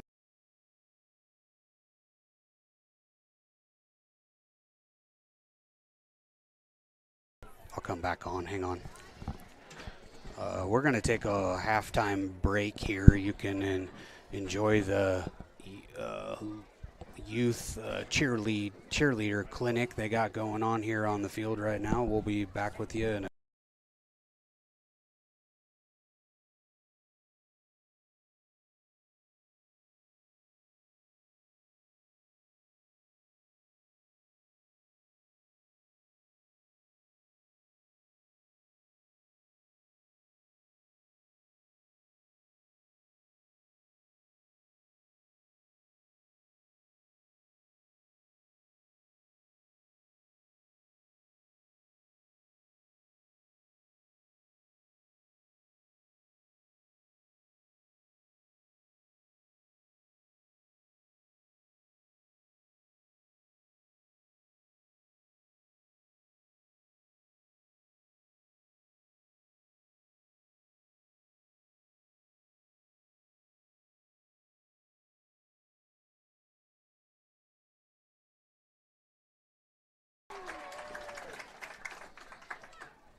We are back. Scott, what was your last name, Scott? Melvin. Scott Milfin. He's from Podcast Radio. Round you Guy want to Radio. talk a little bit about it? Okay, so Round Guy Radio is the brainchild of Steve Pilchin, who is the Round Guy. He was a longtime personality for one of the radio stations in Des Moines. Big sports guy. He played in the Yankees organization when he was goodness. young. Okay, so I'm an Oriole. Oh wait, you'd still get along with Steve. I mean, Okay. he's a baseball guy. He's an American League guy, but the Yankees are his team, and he's rubbed elbows with the greats. But he's a sports fan, and his partner is an old friend of mine, Dave Johnson, who lives in Richland. And they decided to come up with a podcast since the radio thing's kind of, Steve's retired, and not on the radio anymore. They thought they'd do a radio style podcast. So they came up with this a little over a year ago. As things are kind of kicking off, they decided they want to start including sports. Now, I lived in Crawfordsville at the time, and I come to a lot of WACO games. My girlfriend is Liz Graber, and she was homeschooled, but she's a WACO grad, okay? Yeah. And so we're coming to games. He says, hey, he's like, I think there's people who'd like to hear about, your WACO football team there. They're pretty good. I said, yeah, they are. And he says, could you call in and give me a report on the game? Next thing you know, within weeks, the listenership grew. I mean, Substantially? a lot. Yeah, Yes, yeah. substantially. So he says, we got to start kind of reaching out and covering more schools. And I'm the type of guy where I'll come watch WACO every Friday, but if there's a great game over Columbus, sure, Washington, Fairfield, whatever, I I'm do there. the same thing when I'm not doing this. Exactly. Yeah, I go see a good game. Or if there's a great player, like when Jesse Ertz was over at Mediapolis, I was there every Friday to watch this kid play. So that's what I do. And he says, well, just keep calling in, and we'll report the scores, we'll report what you see, and all that stuff. And it just kept growing and growing and growing. And more schools, we're finding out that, especially here in the cornfields of southeast Iowa, we don't get a lot of attention or recognition for our kids and the sports teams and whatnot. And we can't get to everything, of course, but we do the best we can. And so that's what it grew from. So now I go out to the games. I come up at halftime sometimes. I was at Columbus last week. I joined those guys on their broadcast at halftime just to go over what's been happening with the team and what do I think about. I'm not an expert. I'm just a fan. Yeah, I'm a fan in the stands, you know. Sure. And but I enjoy it, and the kids have enjoyed it. The coaches have enjoyed it, especially some of these schools that are kind of upstarts. They haven't had success in a lot of years. WACO doesn't have that problem. Yeah, I've been coming to WACO it's a football games. school. Yep. Yeah, I mean, I knew about WACO when I moved to Iowa. Back in 1973, I sat in my bedroom and listened on KCII radio as we played Radcliffe. Wow.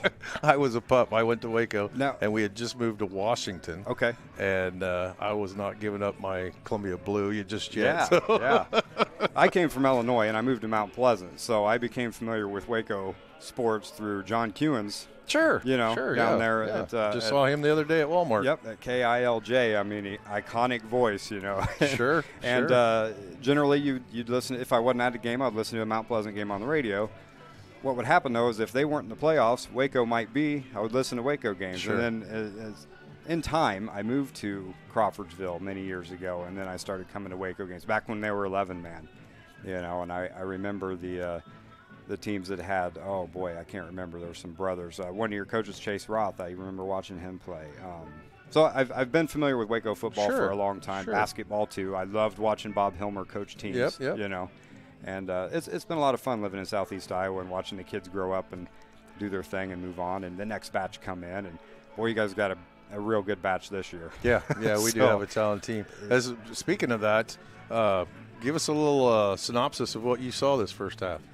You know, I thought this would be a lot more hotly contested game. And I know that Winfield Mount Union, they have a lot of talent. I know they're also short on bodies. Sure. And that's where Waco shines. They have a lot of talent and a lot of talented bodies. And so my synopsis, prediction-wise, was Waco will grind them down and win. I picked Waco to win. I think a lot of people would probably agree with that. Yeah. I didn't expect it to go 37-0. No, a continuous clock in the second half. And to hold Cam Buffington down the way they have, and I don't know what his stats are currently. Correct. But you're not going to hold him under 100 yards. Correct. Ever. Every night. And that could happen tonight, depending on who's playing in the second half and whatnot. But I expect a great performance by Waco defense every Friday night. But this one is stellar. They definitely are looking out for him for sure.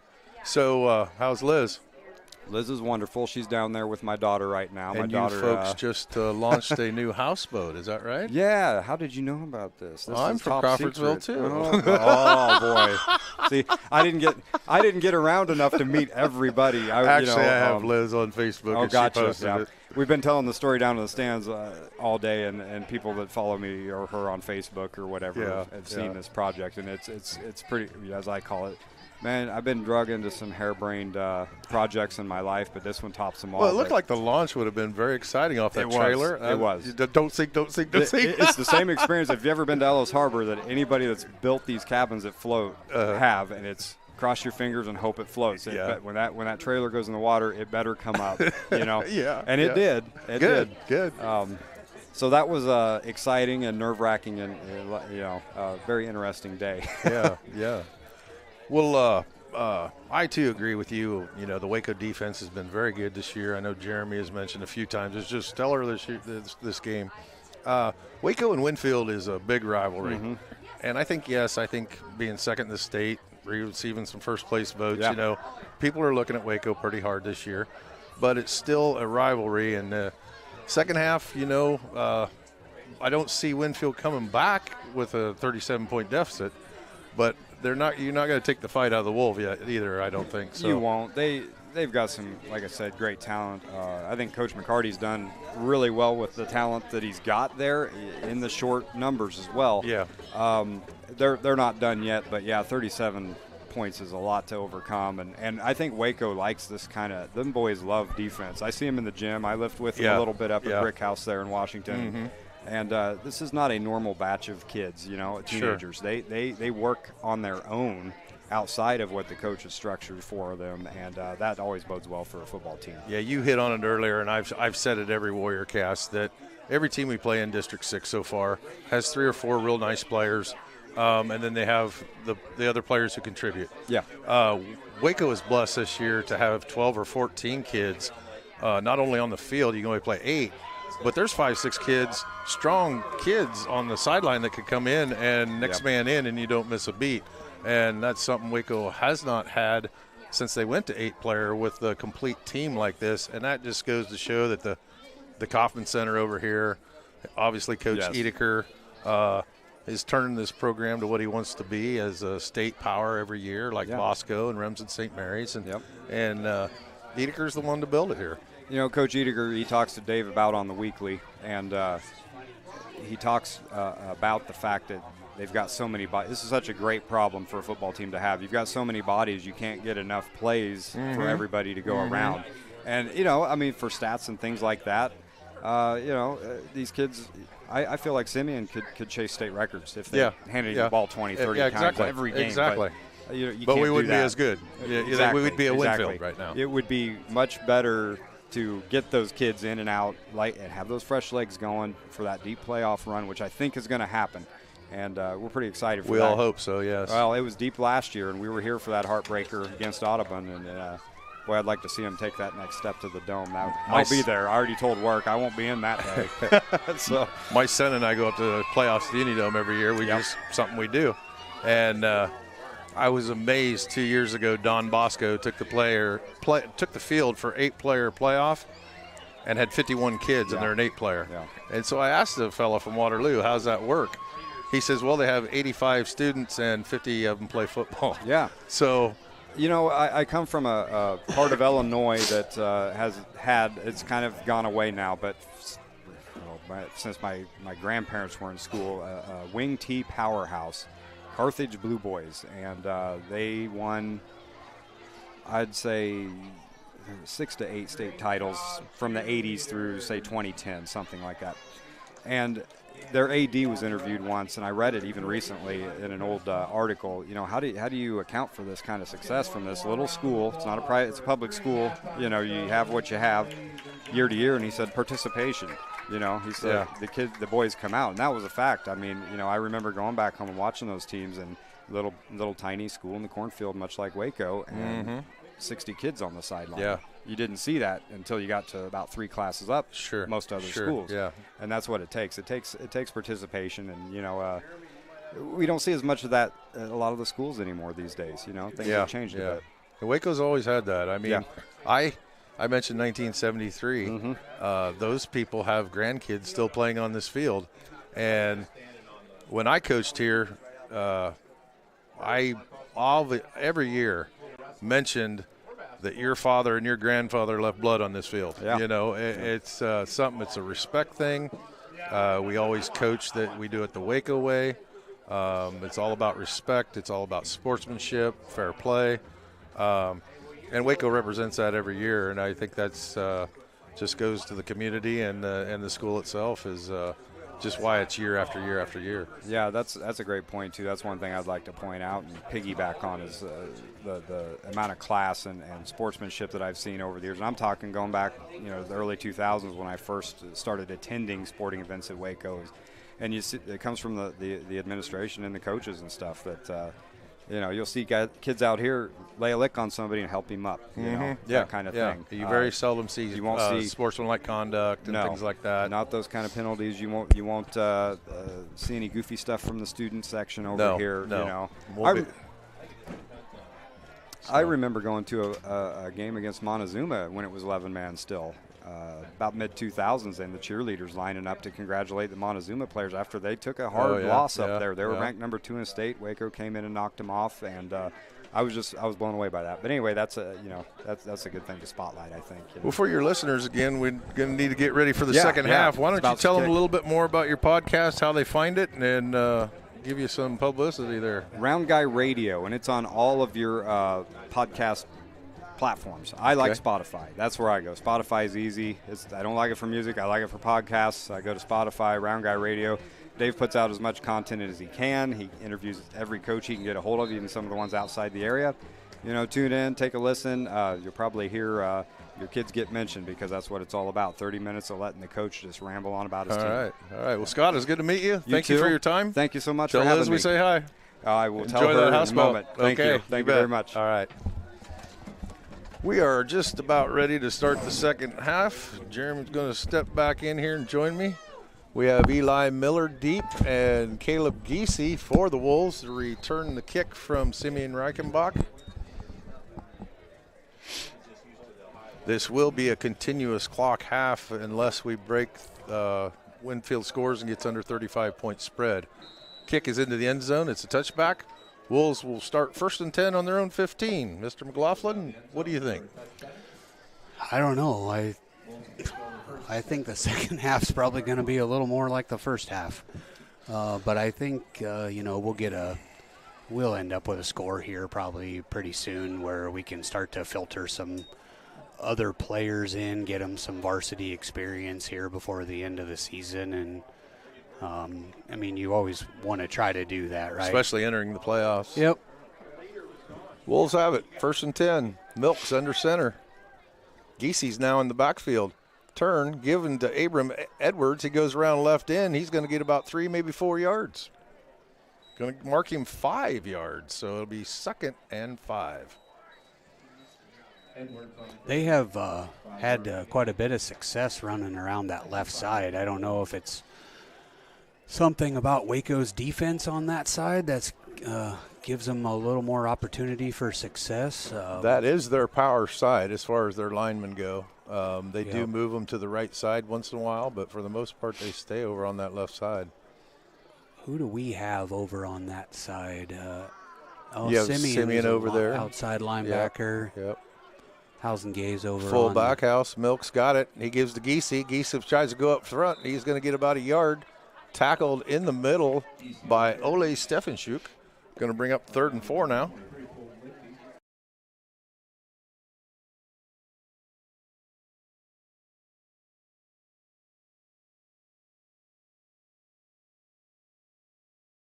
OD. 3rd and 4 now for the Wolves. I formation. Eli Miller and Giese in the backfield. Pitch to Giese. Giese's going to get tackled for a 2-yard loss. He's shoved out by Reichenbach and joined over there by Colton Lichty. 4th and 5 for the Wolves. Lost 2. Going to bring out 4th and 5 from the 20.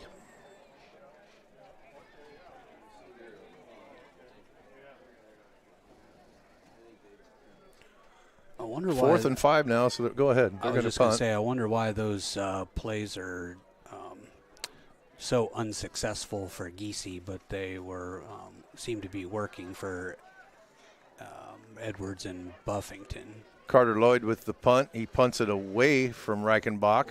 It's going to go out of bounds right at the 38-yard line of the Wolves. That's where they'll mark it, and that's where WACO will have it 1st and 10. 1st and 10 for the Warriors. Just past midfield. Kicking away from Reichenbach is probably not a bad idea, but I don't think he wanted to kick it out of bounds that short. So WACO comes up to the ball. Pistol formation. Edeker in motion. Gives to Reichenbach around the right side. He cuts back the middle, and he's got room. Wide open. Hang on to the ball. He made it to a touchdown. He was tackled by Milks right at the goal line. Milks is frustrated to get him in time, but touchdown WACO. 9:24 left in the 3rd quarter. WACO now takes a 43-0 lead over the Wolves. Boy, Milks was frustrated that he didn't catch him. Yes. He was on his heel the whole time. Yep. Man, you get Simeon one-on-one out in the open field. He's pretty tough to bring down. That's just a large task to ask somebody to bring him down in an open field tackle. That's no good. No good. Pulled it left. Oswald had trouble getting the ball down on the tee. Reichenbach kicks it left. It's no good. 43-0 WACO. Go ahead. I think it hit the upright, actually. Hit the outside of the upright, maybe. So it wasn't too far off. Did you see the same thing, or did you miss it? No, I think I didn't see it hit anything. Okay. But we could do a sponsor here. Yeah.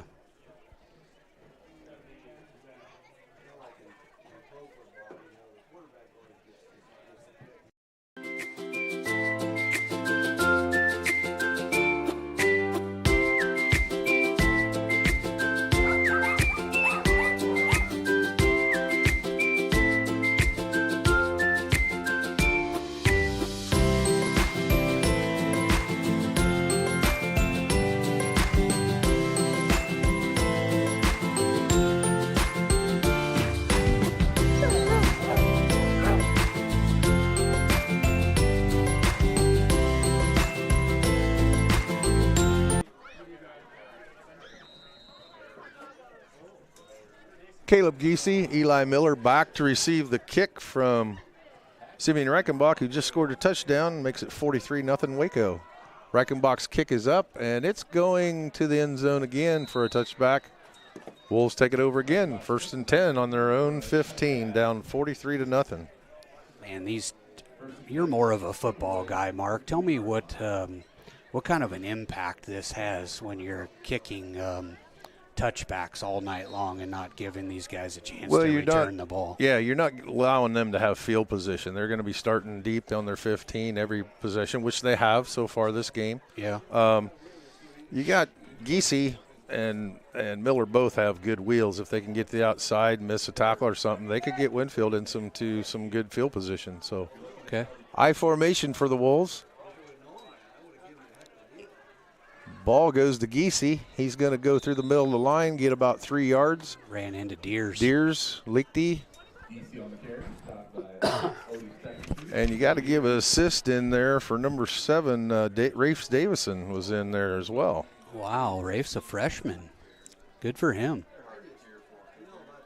We're seeing a couple of the JV players in for the most part. The varsity's still in there for the Waco defense. Yeah, this good opportunities right here to get some of these guys filtered in for a few plays here and there, get them some experience. Lane Ginkinger's playing fullback now for the Wolves. Giefsey's got it. He's going to get probably about 4 yards over to about the 23-yard line. It's going to bring up 3rd and 3. Easy on the carry, stopped by Colton Lichty and Odie Steckenshooter. 8:25 remaining in the third quarter with the clock running. Stefan Shukon on the tackle. I'm gonna try it. They said I formation for the Wolves. Quarterback keeper. Milks has got it. He's grinding away. He's going to get up to about the 30-yard line, good enough for a first down for the Wolves.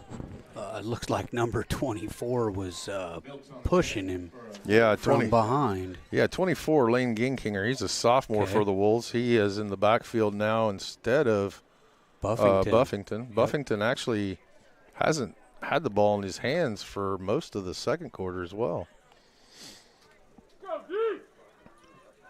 High formation again for the Wolves. Milks under center. Turns, gives it to Giese. Giese kicks it outside. He's got some room. He's going up the sideline near another first down. He's at midfield. I think it's going to be a first down. That was a good run. Good block by the outside at the end. Kicked out our end or corner and gave Giese some running room around that sideline. They got it across midfield. It's going to be 1st and 10 for the Wolves at the Waco 38. There's just more success there for Winfield running to that left side. Clock's running, 6:57 now left in the third quarter. Waco 43, Winfield nothing. Winfield's in the I formation. Milks up under center. Turns, gives it to Giese again. He puts his head down. He's going to get 3, maybe 4 more. Go ahead. I think that's Odie on the tackle, 32. They're going to give him 3. Going to bring up 2nd and 7. Ball's placed in Waco territory at the 35. Wolves doing a good job of moving the ball this possession. I was just getting ready to say the same thing. Yeah. They're actually moving the ball. They're making some running room here.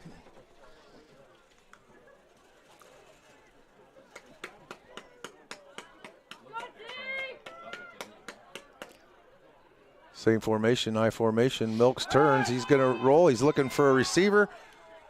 It's it was bobbled and dropped by Edwards. It was in his hands. Odie on the coverage, going to bring up 4th down now. That was a big hit from behind right after he caught the ball and just jarred it loose. Yeah, he did. He jarred it loose. Exactly. The ball hit his hands and he hit him and it just jarred it loose. He almost came down with it, but he couldn't get a hold of it.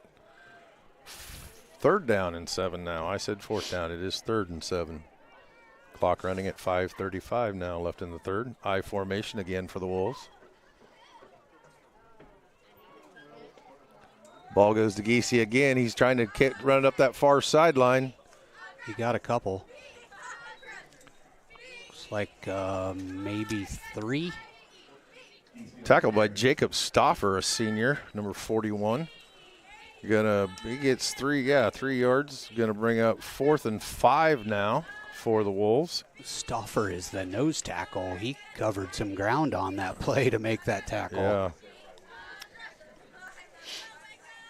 Big play here for the Winfield Wolves on 4th and 5. Clock running under 5 minutes in the third. Milks under center, I formation. Milks bobbled it from center and had to keep it. Reichenbach is pulling on it, but Milks was able to hang on to it.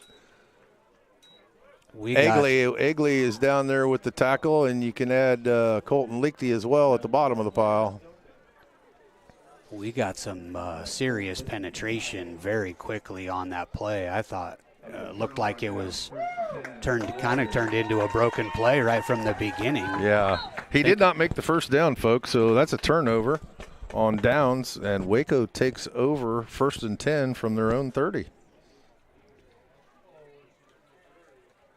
Oswald, starting quarterback, still in.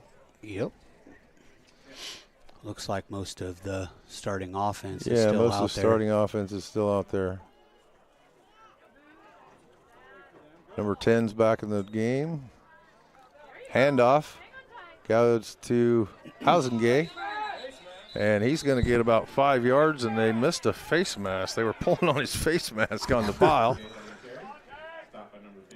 He's going to get, what are they going to mark him, 6 yards? No, they're going to mark him 5 yards. So it's going to be 2nd and 5 now from the 36-yard line for Waco.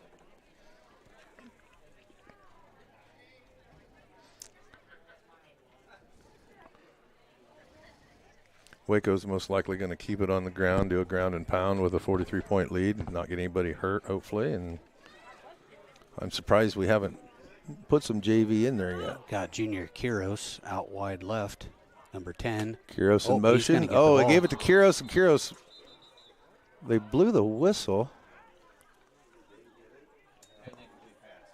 Incomplete pass, they're calling it. He passed forward. It's going to be 3rd and 5 now on the incomplete pass. Clock's down to 2:45 left in the third.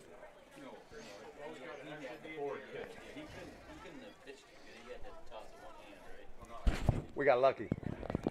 That's a fumble. Pistol formation for Waco. Goes to Housengay. Housengay bubbles and he gets it back. He's got some room and he's got speed too. He ran right through the defense. He's still on his feet. He spins and bounces down to the 15-yard line. 1st and 10 Waco. That was a good tough run there. He got that hit was about all 4 Housengay. times. That was all It Housengay. It was, for sure. He got hit at the line of scrimmage, bounced off, cut outside. He started out bobbling the handoff, got a hold of it. Yep. So, yep. Got into open field, a couple more contacts, and 1st and 10 Waco from the Winfield 15. Oswald turns, fires to the left, intended for Quiros. I think that pass was behind him. I don't Yeah, think it was. Junior even had a chance at that. He looked like Oswald had a little pressure and had to get rid of it.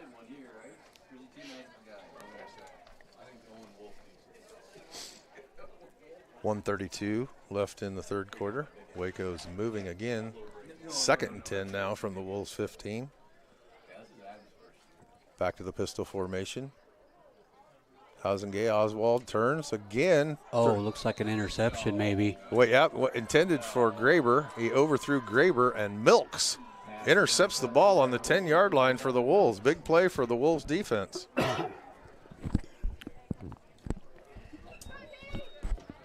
Wolves will have it 1st and 10 on their own 10 with 1 minute, and the clock is still running, obviously. I'm not so sure it was much of a play by Milks, more so just being in the right spot at the right time. Yeah, Oswald, that's 3 or 4 passes over the head of the intended receivers. Yeah. Could be the weather. I mean, it Yeah, could be the yeah, it colder could be the conditions. colder ball. He doesn't wear gloves when he throws. Milks is in shotgun. Full house left. Milks needs to get out of the end zone. He's moving. He decides to run it, and he gets about 8-9 yards. He is tackled and chased by Jacob Stoffer. He got back in the pocket there right around the goal line, realized there was nobody to throw to, and decided to just take off running. It looks like Winfield is going to let the clock run out for the third quarter. 6 seconds left. We'll end the third quarter with Waco leading 43-0. It's time for a sponsor. Absolutely.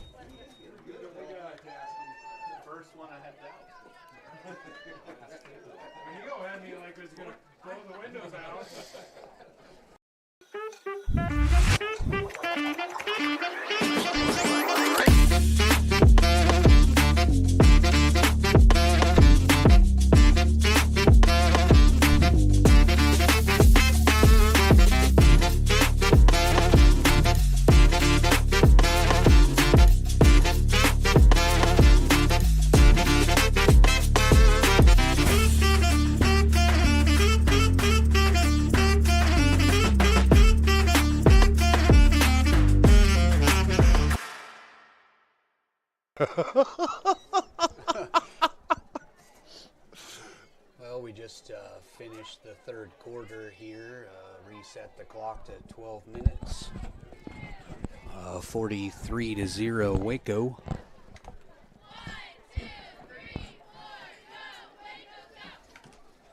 Waco players are back out on the field to start the fourth quarter.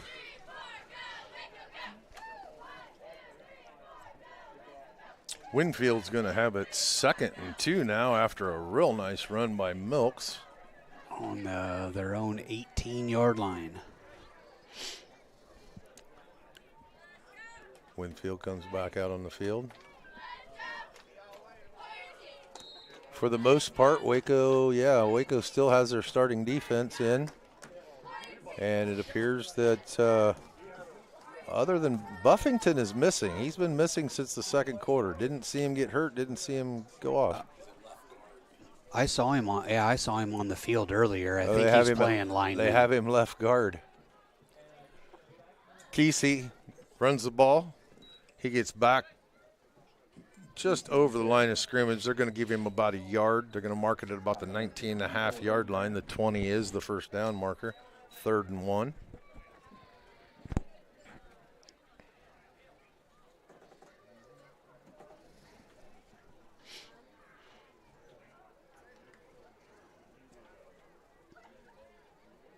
They've had a couple previous drives stall out on 3rd and short and then 4th and short and turn the ball over. Wildcat, Edwards, he takes it, goes right. He's going to be hit short of the first down. He just can't get through. He's going to lose about 3. No, they're marking. They're going to give him back the line of scrimmage.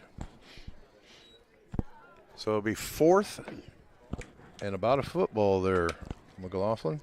Man, if we could have another stop here, this would be incredible field position again. That is one battle that we have been winning all night, is the field position battle. Be interesting if they do the under center quarterback sneak. Yeah, they're going I formation.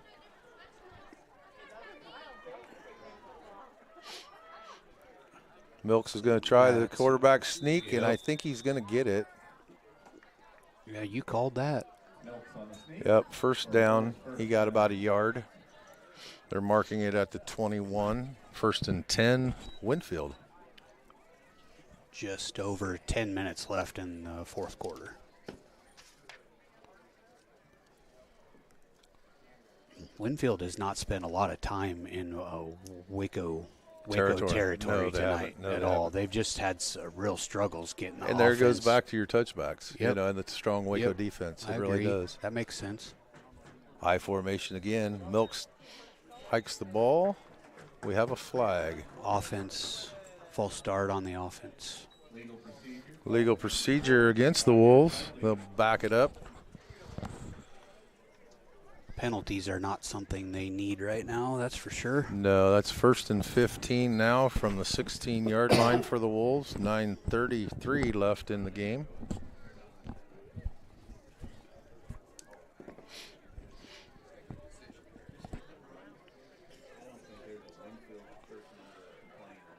Coach Kissel said Buffington was playing left guard. I have not seen him out there. 33 is not on the field. I formation, give to Giese. He goes around the right side. He's hit right at the line of scrimmage. Number 15, Drew Deers, and number 32, Odie Steffenschuk, pushed him out of bounds. Edwards just went off the field limping. Yes, he did. No, that's not good. Either. No. Man, they're already short on personnel. They can't afford for him to be injured. 2nd and 13. He's going to the bench with the trainer right now.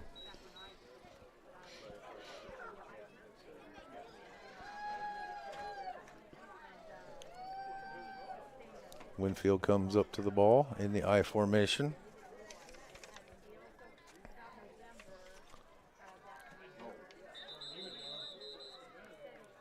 Give was to Ginkinger.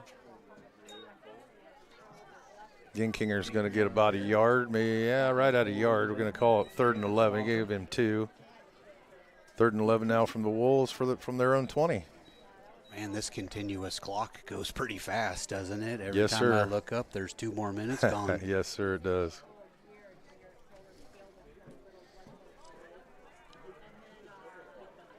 Pistol formation now. Jake Edwards is the quarterback. He's looking to throw. He overthrows his intended receiver. He was intended to get it to Carter Lloyd. And he was double covered by Odie and Graber. Graber. Yep. Cody Graber. Would have been quite a feat to get that ball dropped in there with both of those guys around him. Yeah. 4th down now, 4th and 11 for the Wolves. Penalty on There's a the penalty Warriors. against Waco. I didn't catch it, but it looks like 10 yards. They moved it 10 yards. Going to be a first down. Roughing the passer. That's a personal foul. Oh, 15 yards then, right? Ball's up to the 35 of the Wolves, and they have it 1st and 10. I formation. Edwards still at quarterback, gives it to Giese. Giese hesitates, and oh boy, he is smoked by Deers. Wow. Yeah, Drew likes to hit. Egley grabbed him at the ankles. He couldn't go nowhere, and Deers came in and leveled him right at the 35. Big hit. That was a nice big hit. Yes, it was. Clean hit. Nice clean hit. Yeah, that second guy coming in is always, it's like meat hanging out there when they've got they've got him stopped at the line of scrimmage, just waiting to get hit. Yeah. And Deers just loves that contact. Holy cow, that guy, he wants to hit everybody. 2nd and 10 now for the Wolves on their own 35. 6:36 left in the game. I formation. Edwards turns and gives to Ginkinger. Ginkinger's got a hole around the right side. He's got a first down. He's still going. That was Quiros with the tackle. That was a good open field tackle. That was a touchdown saving tackle Yes, by it Quiros. The Wolves get it down to Warrior territory to the 21-yard line where they'll have it 1st and 10 with 6:12 left in this game. That's what I talked about at the half. This is a rivalry game, and Yep. I think that's why you see some of the starters in. Neither team wants to let up, and the Wolves have put together a very nice drive for themselves. Yeah, they have. They're eating up a lot of clock, but it is a nice drive. Edwards is back at the quarterback. Turns, gives it to Ginkinger again. He goes around right side, and he's going to get about a yard. I was going to say before that play started, I ran out of time, but we made about 4 or 5 substitutions there right before that play. It looks like Clayton Miller is in the defensive backfield. We got Graber playing corner maybe, or linebacker on the far side. Chase Waterhouse is in at, Colton Lichty's in at linebacker. 2nd and 9 now for the Wolves. I formation. Edwards under center. Turns, gives it to the up back. Tackled by Colton Lichty. The runner was Jant Tapia. Tapia, I would say. Jarrett Tapia. Yep. He's going to get back. Got a flag.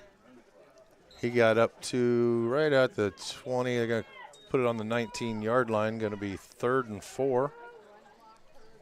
4:49 left in the game. Waco has a 43-0 lead over the WMU Wolves. Wolves break the huddle.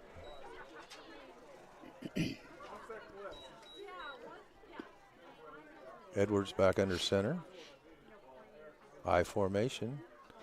Turns, gives it to Ginkinger. He goes around right side. He's got room around that right side.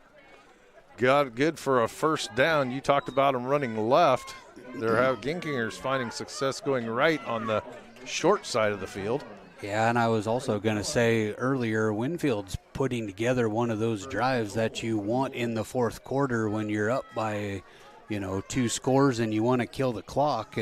They're running the ball, they're being successful, and it just happens to be a continuous clock down 43-0, but they're doing a great job moving the ball on this drive. 4 minutes left in the game. The Wolves are moving. 1st and goal from the 8. They're in I formation.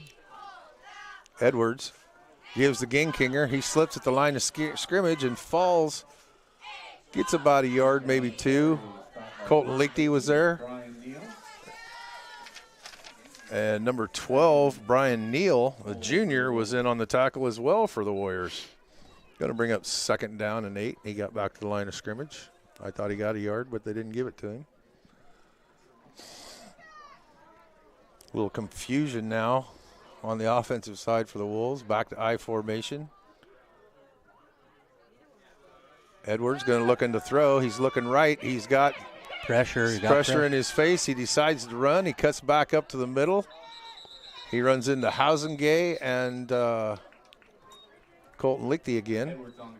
That was Waterhouse on the pressure, trailing him there in the backfield. Got him flushed out of the pocket. So it's going to be 3rd and goal now for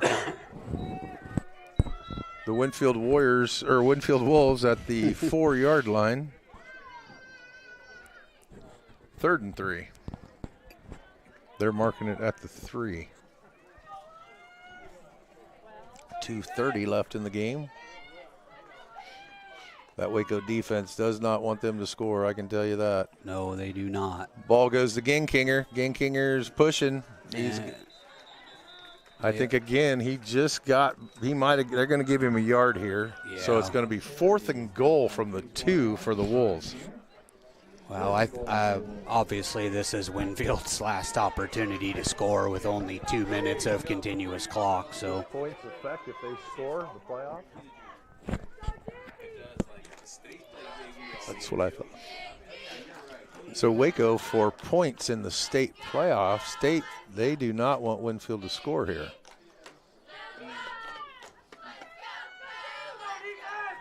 Winfield comes up to the ball. I formation.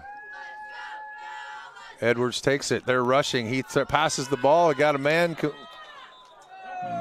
that caught the ball, and that was Ginkinger. There's a flag on the field, right? Max, yeah, there's a flag. Max Edwards caught the ball. He did not get in the end zone. Flag is thrown right at the goal line. Pass interference against Waco. I wondered that because our defender was hanging on Edwards' shoulder when he caught it. But they are going to call it a completion, but it'll be a penalty, so they'll get 4th down over.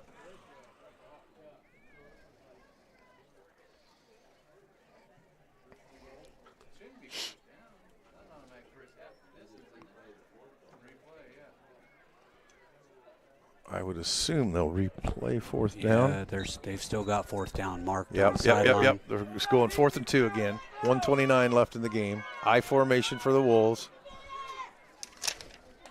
Jake Edwards is the quarterback. He moved his foot. He did not make it.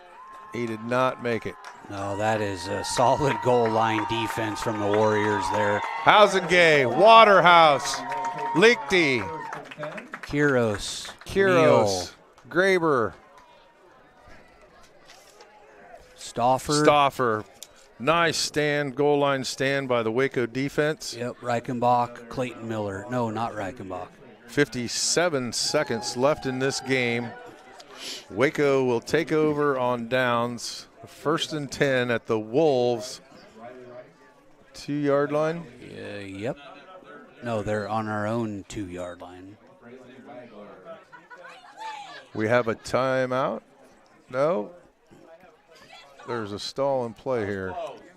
Oh, the Waco team standing in a huddle on the sideline. They called the play, and the ref comes over. Then they run out and line up and run the play. Okay. 35 this seconds. This is JV in for Waco. Incomplete. Clayton Miller's pass was intended for Niles Reichenbach. It falls incomplete. Brings up 2nd and 10 with 15-14, and I think Waco's just going to let it run out.